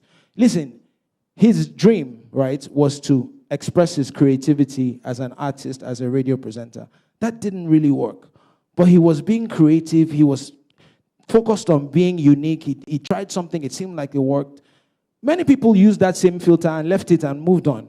But he discovered that, you know what, in this path, I can create something that is mine that nobody else is doing. And that is why he's seated on this stage. That is the key. You dream it, you do it, you don't give up on it, and you keep working at it until it starts to come true. Beautifully answered. Let's appreciate him. So I want to ask both of you a very interesting question. So there are some people who say, stay true to what you have or be who you are. And some others say, you need to pay attention to your audience or your market and adapt or adjust. So what's your take on these two views? Because there are people here who are listening and, maybe their markets, they feel like it's not thriving here because the audience is asking for something different and they feel the need to adjust or to adapt. What's your take on this? Here's what I'll say. I'll say that it's actually a bit of both. So you need to understand who you are and what you bring to the table first. It's extremely important to understand that and to have a clearly defined perception or whatever of yourself and who you are, whether it's an artist or whatever it is that you're dreaming about. But you also need to be sensitive, because at the end of the day, if we make music for ourselves, you sit down in your house and play it for yourself, Abi? So you need to be sensitive enough about the marketplace to say, okay, what tools can I pick up? What can I learn? What can I take to add to this thing that I'm doing? Not because I want to change who I am, but because I need to take enough from outside to make who I am better. Case in point, myself, right? Before I came, I had been making music, and at the time, I used to produce or co-produce everything myself. And then on trying it and seeing that it wasn't working, it was like, okay, for me, it was, maybe I should work with different producers. Maybe I'm missing something in the sound. Now, Yes, No, or Strong Thing is every bit a great R&B song as Don't Break My Heart, if anybody remembers that. But at the time that Don't Break My Heart came out, they just didn't really, it was like, oh, the boy they sing, they try, and then that was it. But when I said, oh, more you they push my button, ting, ting, that connected to this marketplace. Now, it didn't change that Banky W sings R&B music. It's the same R&B music. It's just I took enough from my surroundings to say, okay, maybe I can put a bit more lingo, some pidgin. Maybe I can work with the Cobams and the LDs of the world who understand that. Maybe I can take from all of these people and create something new that is still me, but is not, sometimes artists can be very arrogant. We can just be like, listen, my music is the best. Nobody understands me. You guys are terrible, and I'm great. And until you get it, whatever. I don't believe in that. I believe in saying, yes, I'm good, but what else? How do I grow? How do I change my approach without changing who I am? And for me, that's the key. Once you figure out how to borrow and get those tools to add it to who you are and to what you're already doing, then you stand a chance to be successful. Okay. Okay. Okay. Yeah. I'd almost finished my water. Anyway, the people is what makes me and us who we are. So definitely, if the feedback is not the way it should be, then it definitely means you have some working on to do. Now, when I started ranting, it was not this Lasis Elenu kind of idea most people know now that I started with. I had a different concept. It was still ranting, but not in this method. I wasn't using the whole Yoruba accent and sounding all, can you imagine, kind of way, But I think when I tried this one, more people enjoyed it. More people showed interest in it. Then I would post on my WhatsApp story. Sometimes it was not this. Then I would do I'll fake the American accent. Sometimes I'll do some. But I think they didn't really enjoy it as much as this one. Now, even with this, there are times where some people even tell me, Lasis, you don't rant like you used to. And that's because I have the idea and understanding that in life, change is very constant. If you keep doing the same thing over and over and over, certain people will get tired, of course. Now, some people might still enjoy it, but another majority might not anymore. So that's why sometimes I add a few little beats here and there. Sometimes you might see me crying and screaming in my videos. Sometimes I'm acting like I'm El Pato, Lo Parico. Sometimes I'm acting like I'm Pablo Escobar. Sometimes, these different acts and impressions is just to make the market more favorable for those who are starting to lose interest in the previous idea. But not like you're totally losing it. You're still holding on to it for those who enjoy it, but also giving a break for those who find something else more interesting. So that's just it. Thank you. Thank you for that answer. So I'm going to ask Lasis a question then, Banky. So I think it was about August last year. About August. That video just went viral. Yeah. And some people would assume that, Lasis just showed up on the scenes, right? So what is the role of consistency, hard work, and grinding? Is this what you've been doing, or true to what some people have said, you just showed up on the scene?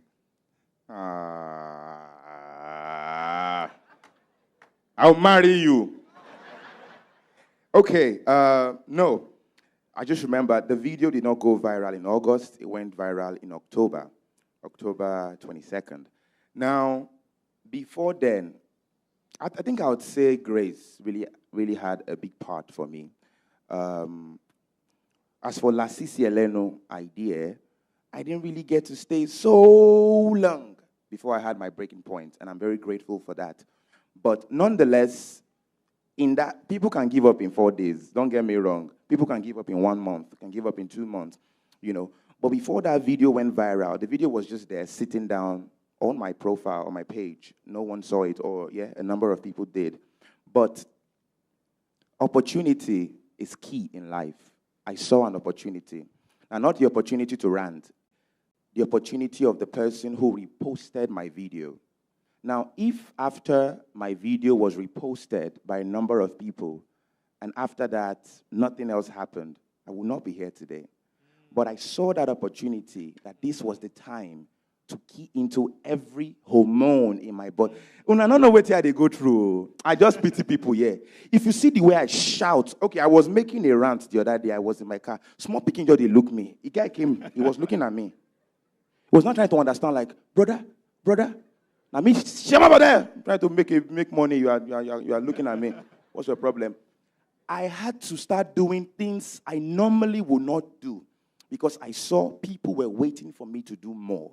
And I wanted to give them more. Now I didn't have just my 10 friends on WhatsApp looking forward to my post. No, now I had 1,000 people expecting me to do something. So would I say I wouldn't give them what they wanted? No, that would be stupid of me because I had the opportunity. So I had to keep putting a lot of effort. So the key is, according to Khalid, you have an opportunity, hold it, and never let go of it. It's very important. In other words, the opportunity of a lifetime must be seized in the lifetime of the opportunity. Right, and that's practically what you did. If you had not, taken advantage of the fact that somebody reposted it, we wouldn't know you the way we know you today. Okay, Banky. There are loads of people here who are multi-talented. And sometimes it gets very confusing. I remember there are several things that I've done. I used to draw. There was a time I used to dance. Some of you all don't believe me, but yeah.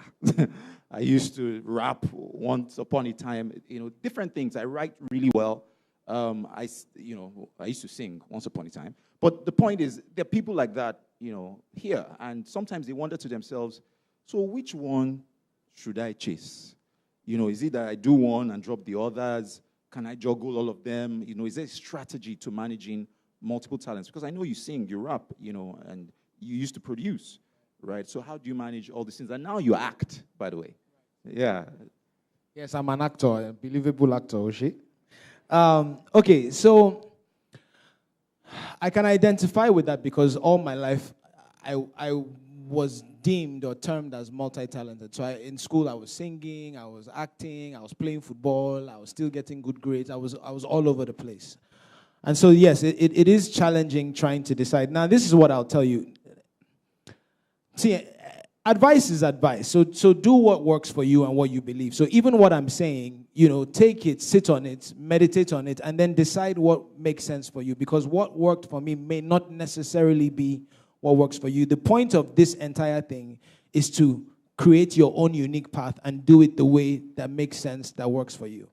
Now with me, it was always the goal to branch out past music into other things.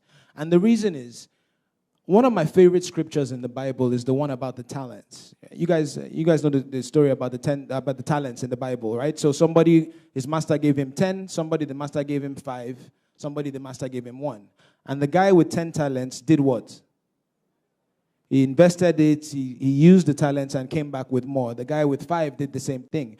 The guy with 1 talent just kept that one thing. So what that scripture always said to me was that if I'm a musician, right? If all I ever do is go on stage when they tell me to sing and collect my money and go home, then I've actually failed. That's what that scripture said to me. It means that, yes, music was the goal, and I came in and the goal was first to set up the music career, but immediately that started to look good and look like it was working, you change the goalposts, because the day that you stop growing is the day that you start dying. So you have to constantly, yes, for me, I would say, First pick one and focus on that and put everything behind that. Once that seems like it's starting to take off, then you can start saying, okay, what else can I do? How can I use this thing to do more? How can I use this music platform?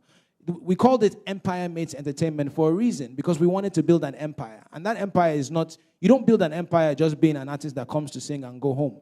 But if you become successful singing and then you help other people start to sing and make their dreams come true, and then you branch off into movies, and then you branch off into, you name it, other kinds of businesses, then that is the plan. That's the plan to me. That's what that scripture said, is that set up, focus on one, push it, and then start to branch out and see, how can I use this door, this platform to do more? And that's the key for me. Please just put our hands together for him. It's interesting that you shared that passage, so to speak, of the parable of the talents, because the guy who produced who was given 5, produced 5 more. So it is almost safe to say that each talent produced another. So it means that if you have multiple talents, it's expected that other talent has to produce also.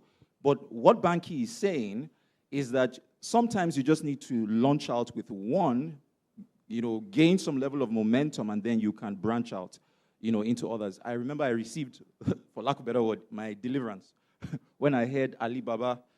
Someone asked him, they said, what do you think about the jack of all trades, master of none? And Ali Baba said something interesting. He sang Sinachi's song. He said, in that song, Waymaker, Miracle Worker, Promise Keeper, that who are they describing? They said God. He said, one person has all of those traits. Who is Jehovah Jireh? Who is Jehovah Nissi? He said, go and do your thing, Joe. And it just brought light that, hey, you actually can be all that you want to be. But it's important. My brother is here. Please, guys, let's put our hands together for my brother, Ayo Williams. Clap for him, oh. That's my elder brother, by the way. Good to see you, Ayo. It's important to recognize that, you can produce much more with all the multiple talents that you have. Okay, moving on. Somebody is asking a question here. The person says, I am an artist, maybe Lasis can help with this, who is shy and has anxiety issues. How do I rise above this? Trust me, I think a lot of us have had to face anxiety at one point in our lives. But for me, I just get out there. There was a time I will wound this fly, yo. I used to, in my university days, I started with emceeing and anchoring events. There are times, even on radio then, I used to work for Unilorin FM. There are days I want to talk about a particular topic, but I had no idea, or I did have an idea, but I did not know how to carry on with it. Now, standing in the front of people like this, yes, you start having fright and a lot of that. But for me, there's one thing I do. I just come outside. I just look at people. And the moment, a number of times people have told me this, that I like to attack someone. The moment I attack someone successfully, as an artist, the best you can do is just walk up to someone and sing a song. The moment you can see the joy in that person's face, I believe that should kill your fear and attend to the rest people. So you don't have to allow fear trap you down. If you keep saying you are shy, my brother, hunger go beat you. No, my brother, you will suffer. No, I'm not lying to you. My brother, you will cry. So just help yourself. And just, okay. So I'll say that, to piggyback, I'll say this. First of all, being an artist or being the person that is the main performer is not actually for everybody. Okay? This is a truth that it's a tough truth to swallow, but it is the truth. So not every single person is meant to be the person on stage performing or the super ego. Listen, the best footballers don't necessarily become the super egos. Abi? The best basketball players are not necessarily the ones in the NBA. So it is possible that maybe you are not meant to be that person that is on stage if you can't get past that fear of stage fright. Maybe you are supposed to be the person that helps them. That is just as valid a dream being a business partner or a manager or something in that food chain that maybe you're not necessarily the main person. That's a real possibility. That's one. Two, however, if it is meant to be you, then there's some things that there's some tools that you can use that help you battle it. Number one tool to battle stage fright or to doing anything well is practice. Okay? When you see Kobe Bryant hit a game-winning shot with the buzzer beating down, or when you see Messi score a goal in extra time, it is because that shot, he has practiced that thing so many times that when the moment comes, he's not thinking about it. He's just doing.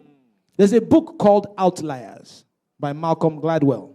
I don't know if you've never read that book, but go and read that book. And one of the things that book talks about is that when you spend a certain number of hours, I think it's 10,000 hours, I'm not sure. Interestingly, Bakare mentioned that today, okay. Right? When you spend enough time practicing something, you become essentially a genius or a Zen master at it.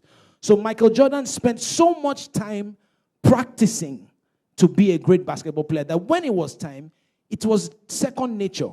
So you practice. I was interviewing somebody for a job at EME the other day, and she was so shy. Her resume was great, but when it came time to talk about her experiences, it was almost like it was a different person. And so I said, let me advise you. Rehearse. Practice. You practice in front of the mirror. You practice with people you are comfortable with. You just practice and practice and practice until it becomes the song that you are going to sing or the acting or whatever it is that you are going to do becomes so much second nature that even in the moment, you're not even thinking about it because you're so used to doing it over and over again. That's one tool. Second tool, this is for people who perform. I heard this told to somebody one day, and it made sense. I don't really do it, but you know when you're in front of a crowd, this is a very specific tool for the person that sent this message or this question. When you're in front of a crowd, don't look in people's eyes. Look here.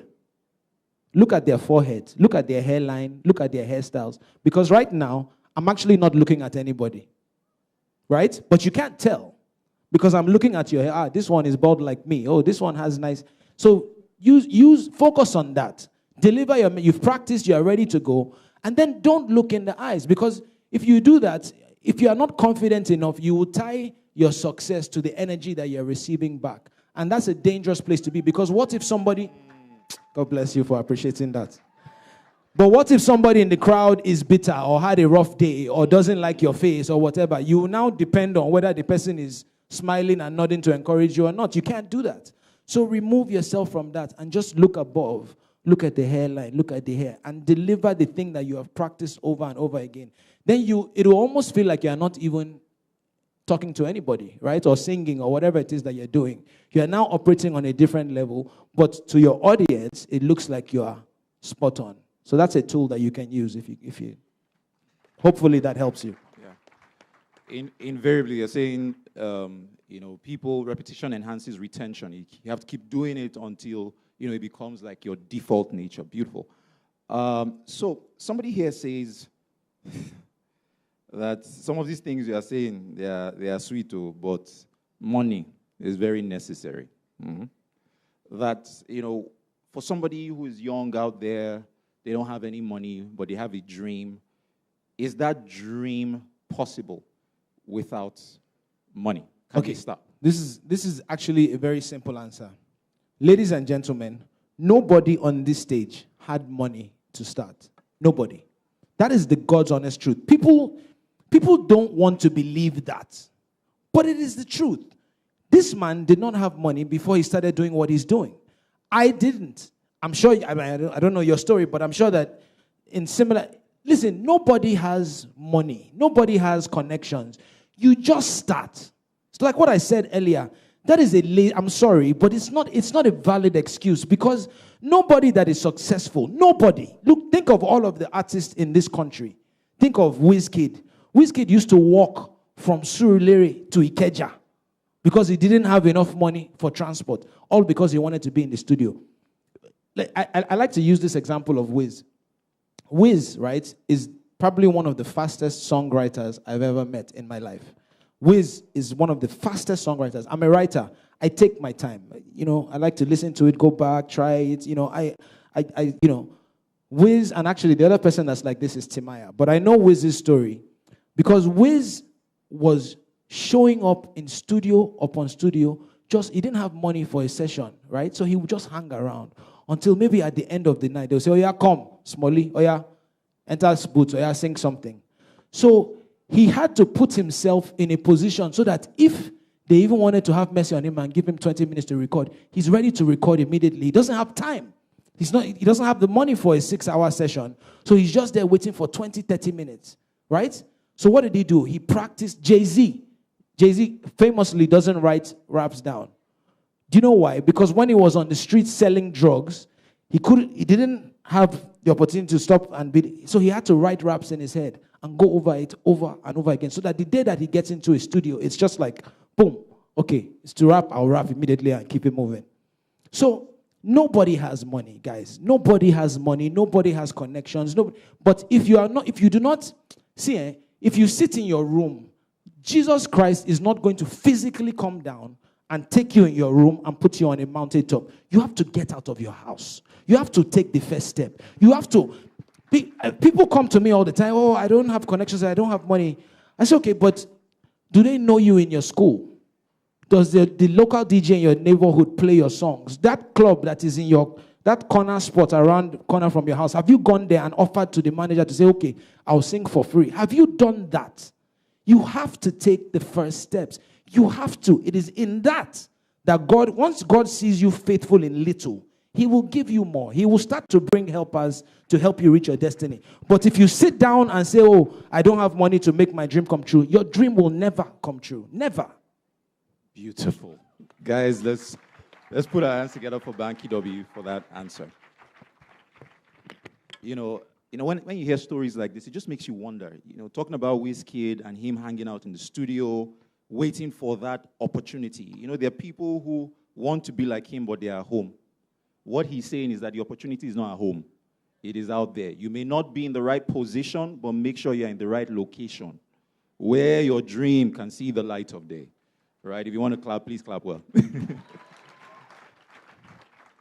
Okay, final question. Lasis, let me ask you, what advice would you give to your 18-year-old self? What advice would you give? What could you have told the Lasisi who was 18 that he should have done differently? Because that quality of information would help somebody here.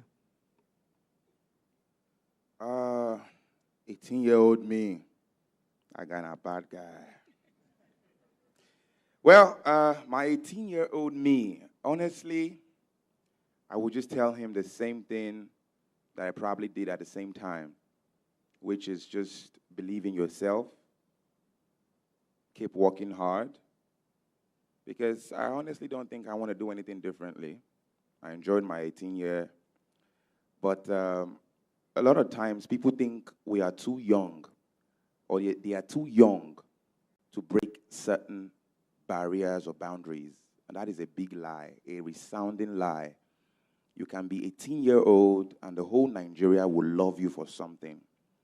You can be 18-year-old and you're so good at something and the world will know you. It is the truth, and this generation has made it very possible. We live in a generation where internet, it's a 4G generation. People are making it overnight, over time.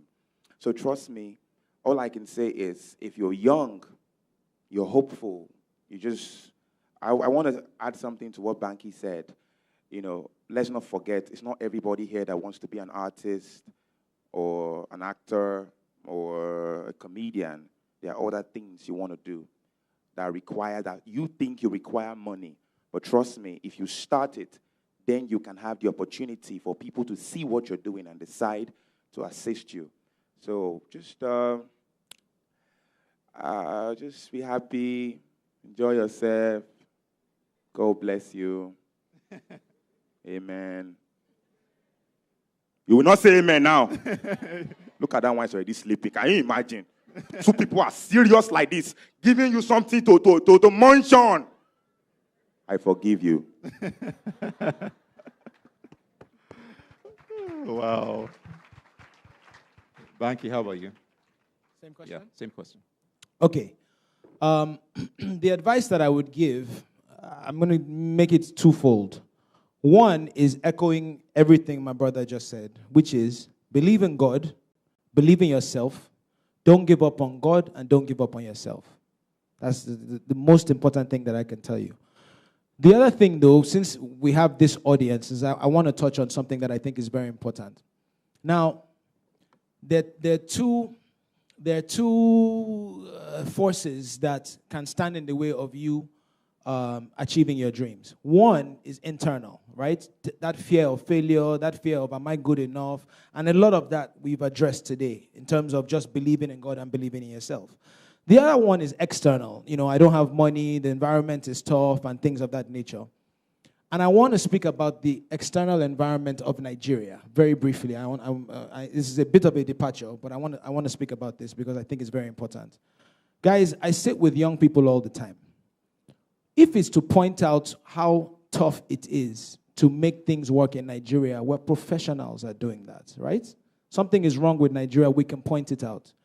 If I say now, show of hands, who has a voter's card? Let me see. If you've registered to vote, tell the truth. God is here watching everybody. Okay, put your hands down. That's maybe 30% of the people in here.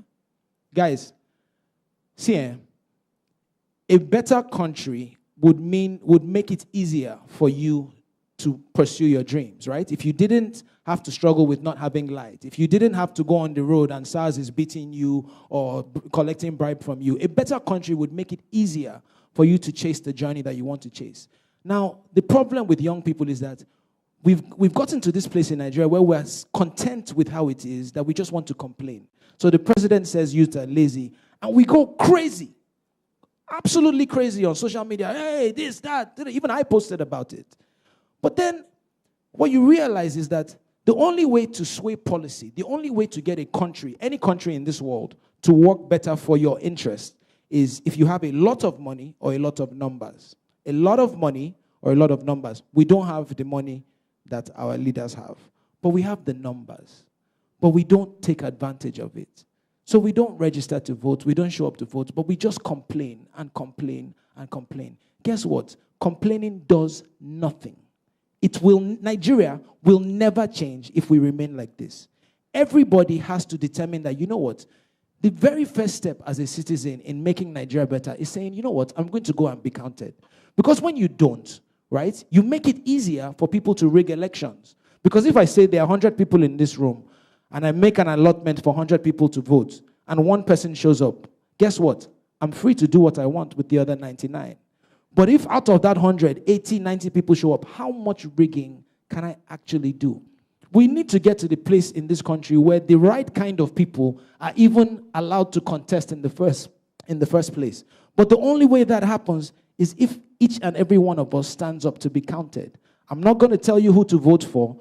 I just want us to be part of the conversation. Let's be involved in picking who leads our country, leads our states, who your senator is. Let's get back to that place.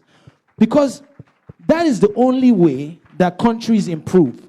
It is a disgrace that SARS has been allowed to continue with this impunity. It is a disgrace on us as a people that they are allowed to brutalize and beat young people and collect bribes. It's a disgrace. Why has there not been an investigation to say, you know what, stop it, let's follow up some of these stories.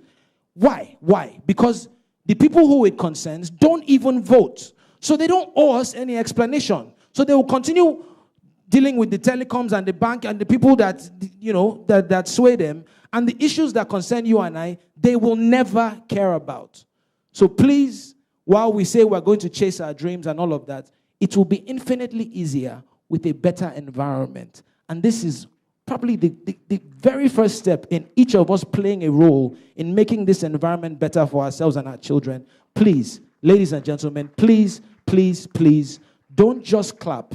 Don't just plan your own journey, but register to vote. And in that way, we can play our role in making Nigeria better for all of us and our future children. AKA, go and get your PVC.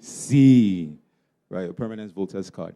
Final words. One word. One thing that you want everybody here to leave with. Lasis. One final word. Let me be understanding the question very well. When you say one word, like, sentence. Okay, sentence. Okay. A good sentence, Abby. Yes. Okay. Something just happened right now. Okay. Can you imagine? Anyway, all I can say is I had a good time. You know what I'm saying? I just came and I had a good time. I'm saying I'm chilling with my man Banky W in the building. Let me be serious now. Let me not fool myself. Can I tell you a story, please? Real quick. It would take 1 minute. You know me, my rant is always 1 minute. Quickly. Can you imagine? Let me tell you what happened from the beginning. I'm coming. Yesterday, I went for an event. I don't want to call the place. I sat down there. We're eating. They serve us some things. We're eating. Before I went on stage, one guy just came very close to me, sat down. He was looking at me. He looked at me. I threw my face away. He looked at me again. I threw my face away. I say, well, maybe he want to take picture. I calm down. Guy, ask me for picture now. Ask me for picture. He did not ask me. I say, well, they will soon call me on stage. All of a sudden, he said, bro. I say, what is it? He said, is anybody eating this? I say, no, hear me, calm down. I say, no, do your thing. Apparently, this idiot was eyeing samosa and small chops. He carried it. He was munching on it. He was eating it. He was still looking at me. I threw my face away. Before they will call me, all of a sudden. Now, let me say something because I feel very angry right now. When we're much younger, if meat enter your teeth, it's standard. You shook your hand in your mouth, you bring it out, and sometimes you shook it back again. No, hear me, calm down. Listen to me. I want to ask one question before I continue. That small meat that you put back, what have it do for you? No, calm down. This guy looked at me. He shook his hand in his mouth.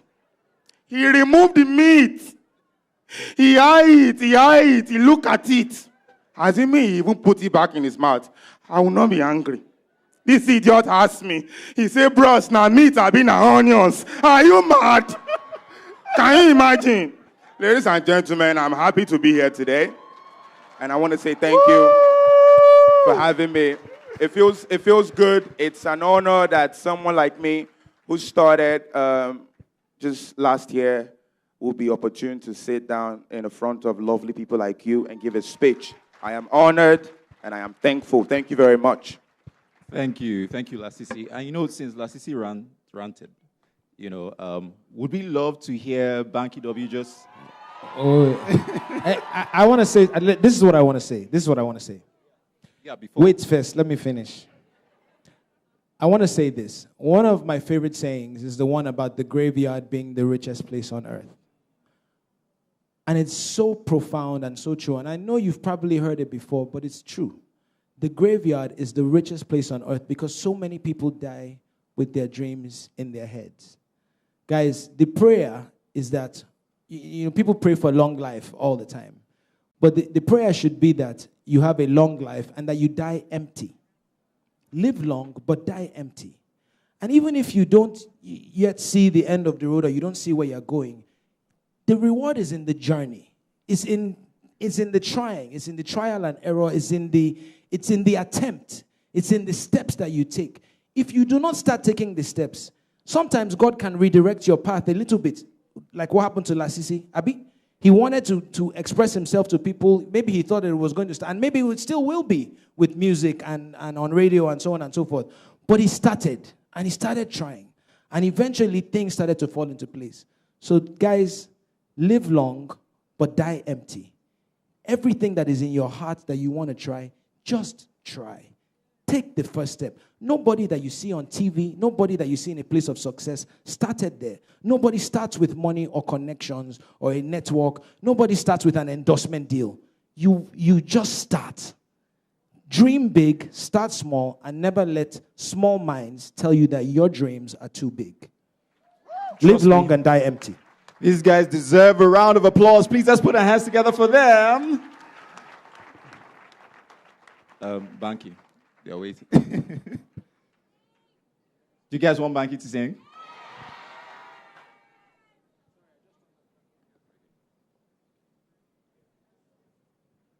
Yeah, okay. So we'll do this call and response style. Let me see if there are any Banky W fans in the house. Are you ready? More you they push my button, blow my horn, dial my number. Things you do, more you they make my heart go, make me wanna, baby, oh.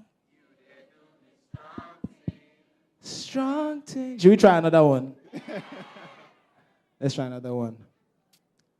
Say you're the only one for me. Why can't you see? Said I knew it from the start. Said you guys are too much. Round of applause for yourself. Thank you. Wow, you have done a strong thing. Yeah. Let's put our hands together for Lasis and Banky W. Finally, we'd like to present you with our Live Your Dreams pillows. Thank you.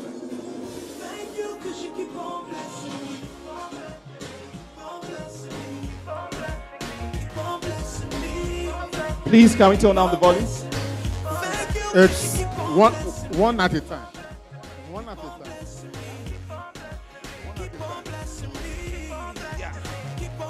Present this to you first of all. So on behalf of Live Your Dreams Africa, we'd like to present this to Banky W. Thank you for all the support. God bless you. Let's put our hands together for Banky W.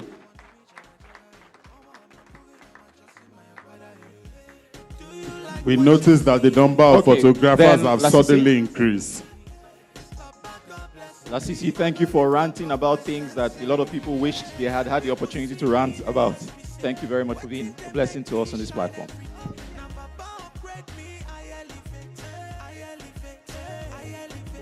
Okay, we can take a picture together.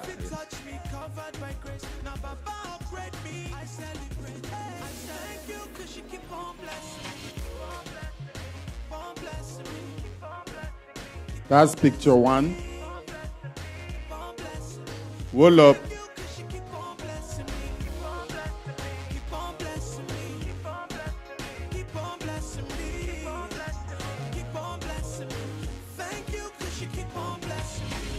Anyone who crops me out of the picture, my God will judge you.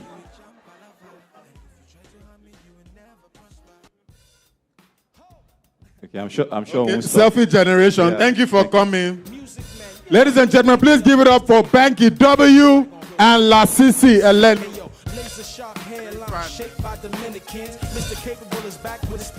Hey, what up? Hey, what up?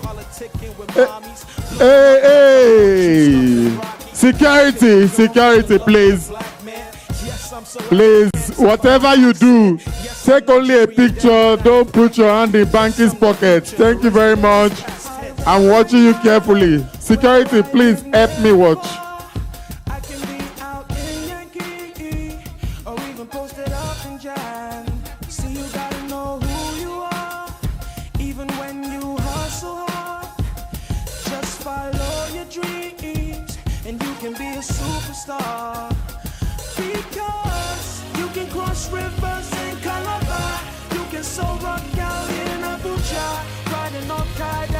Ladies and gentlemen, please, we have a number of announcements for you. Please don't leave yet.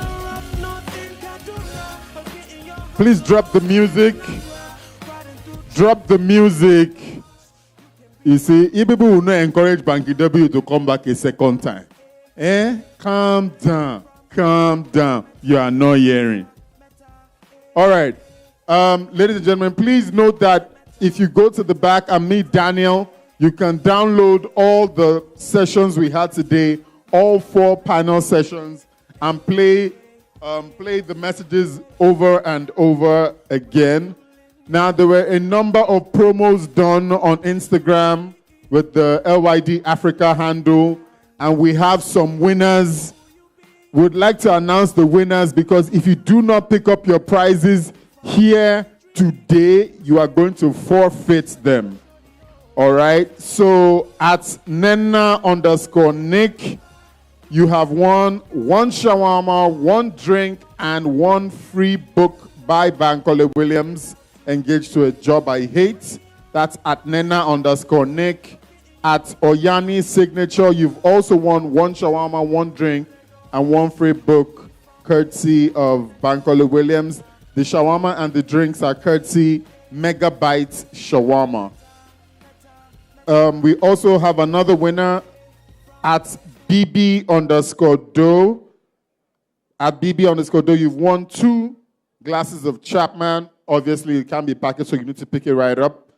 And then for the second dream hunt, for the second dream hunt, we have at Chemistry, you have won 1 artwork from Shonat, and Falila Peperempe. At Falila Peperempe, you've won 1 beaded necklace.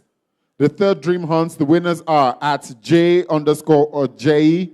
You've won 1 pair of Oxford shoes, 1 book, and an audio book. At Chemistry, you've won 1 pin cross slippers, 1 book, and an audio book. The books are courtesy Growth Consult. The shoes are courtesy J. Soppy Shoes. And our third and final winner is at Sir Steve, 1 book and 1 audio book. And now, to speak very briefly before we close the event altogether, please welcome back Steve Harris as he talks about sharing the vision. Can we just give him a round of applause? We're almost done, guys. Just hang in there. Oh, wow, this hall is stinging out. Have we had a great time today? Come on, guys. Have we had a great time today? All right, once again, if you don't mind, could you just put your hands together for all the amazing speakers, panelists, and most importantly, for yourselves. Would you mind doing that right quick? Thank you very much. All right, to wrap this up really quickly, this has been an amazing event. This has been absolutely fantastic. This event has been partnered with by the Axe Foundation, as well as many other individuals and organizations. But the truth be told, we really can't do it. They can't do it just by themselves. We also require and need your help to be able to take Live Your Dreams Africa beyond just the city of Lagos. We want to be able to go to Abuja. We want to go to Port Harcourt. Name your city. Where would you like it to go next? Owerri, Calabar, fantastic. You know, wherever your city is, all right? We would like to take this same experience, gather all these amazing people, and take them across the city, across Nigeria, and eventually across Africa, and by the grace of God, knock on wood, also across the world, all right? But in order to do this, we also require your help, and we would ask if anyone would like to partner with Bankole Williams and the Live Your Dreams Africa team to be a part of this great event. This event ideally should cost an arm and a leg and everything. Trust me, I can tell you that even before Axe Foundation and all the amazing partners jumped on, Live Your Dreams Africa, I can tell you for a fact that the average cost of this event, and besides, because myself, Bankole, and some other guys who are friends, generally just chip in to add, to make this event happen. And I know it then, as at maybe 2 years ago, it was costing Bankole at least 3.5 million naira to do a single Live Your Dreams event with his own money, all right? Now, I'm not asking you to give me 3.5 million, absolutely not. But all I'm saying is if you ever feel led, okay, and you would like to partner, whether it's 1,000, whether it's 500, whether it's 500K, DJ, come on, man, turn me down on my monitors, man, all right? I'm asking for money. Don't give me music, all right? Distraction. Focus on the fine boy, all right? Now, if you would really love to be a part of this in any way, shape, or form, I can give you an account number, just to say, hey, I have 1K, I'm not doing anything with, let me help Bankole with. So it's over there on the screen. I believe it's the same number I have. It's an Axis Bank account, Live Your Dreams Africa. I believe it's on the screen. Just, take a pen, take a note, and just write it there, all right? The account number, if I'm not mistaken, is 077 273 7500. I'll take that again. 077 273 7500. So all we're asking is, maybe today, maybe tomorrow, whenever you think about the amazing events of Live Your Dreams Africa, hey, reach out, 1,000, 10,000, $1 million. We will not hesitate because we want to be able to bless others even as we have been able to bless you. All right? Has this been great?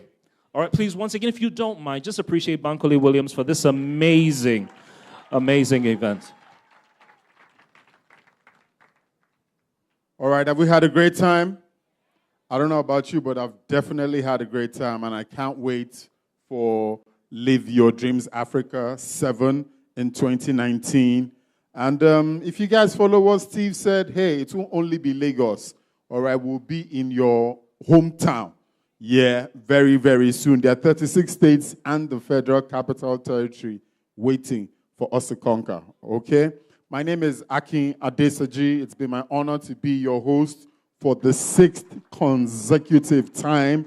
I look forward to this every year. Yeah? All right, I need one of the ushers to get Chizoba. Is Chizoba here? Chizoba is here. Today is Chizoba's birthday.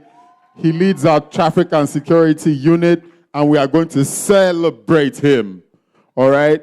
Now, ladies and gentlemen, we have rehearsed. We are going to sing in English. I don't know if you got the memo.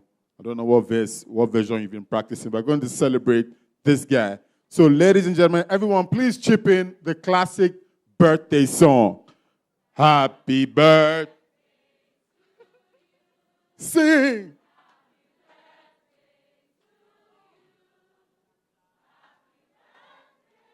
Happy birthday.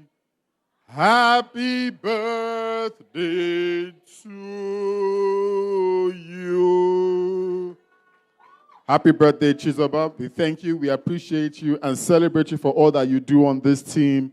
And as you have blessed, you will also be blessed. And men will serve your dream, and you will see your dreams come true. You will drive in your dreams. You will live in your dreams. Okay? You will build your dreams. All right? God bless you, man. He wants to give thank you speech. This is a problem with Nigerians.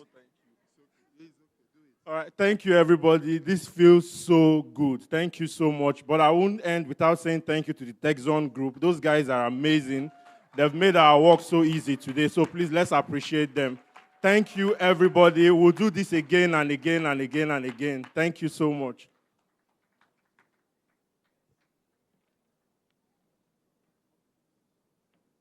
Okay, we've gotten to the end of this event. Thank you, everybody, for coming. But I think it's important to appreciate all our sponsors and partners. Act Foundation, as in they did incredibly well to support this vision, and the Dream Development Center. Please just put our hands together for them. Please clap well so that they can, Event Texture. How many of you liked our sets and, the Dream Wall outside? Event Texture did that. Bella Niger for putting up our posts and partnering with us. Excite did, and that's Akani Moore. He did all of our graphic designs. Let's put our hands together for him. This event center, Glitz Event Center, right? Cogito, the guys are helping out with the recording, with their uniforms. Just be clapping as I'm calling their names. Techno for giving us, some of the gifts and things like that. Entel for the internet access that we had. Guinness for some of the drinks that were available. Swift Think for the media boss. Dexon, we've appreciated him. More party favors. They gave us gifts for our guests. You guys are getting tired. Don't stop laughing. Omo Bouters for our set, our lovely sets that you see here. The chairs, beautiful things. Natural Nigeria, they also gave us gifts. Oyari gave us gifts. Pro Taxi. Some of you took, the discounts on the taxi with Pro Taxi. Maritime and Terry Lois for the beads for the volunteers. We finally come to the end of Live Your Dreams Africa. My charge to you is go and live your dreams. I hope you've been awakened today. Stay woke. Thank you. All right, Bankole, before you leave, I believe we have a cake. Is the cake for Chizoba? Or is it for me? Or is it for us? So please retrieve Chizoba again. Retrieve him. Chizoba, come and collect your cake officially so that nobody will say, the cake was diverted. There was diversion of cake along the way. All right? Misappropriation of cake. That is it. Yeah. So that madam will know that you are appreciated here. All the time you have spent. Photographer. We need a picture of this. Careful.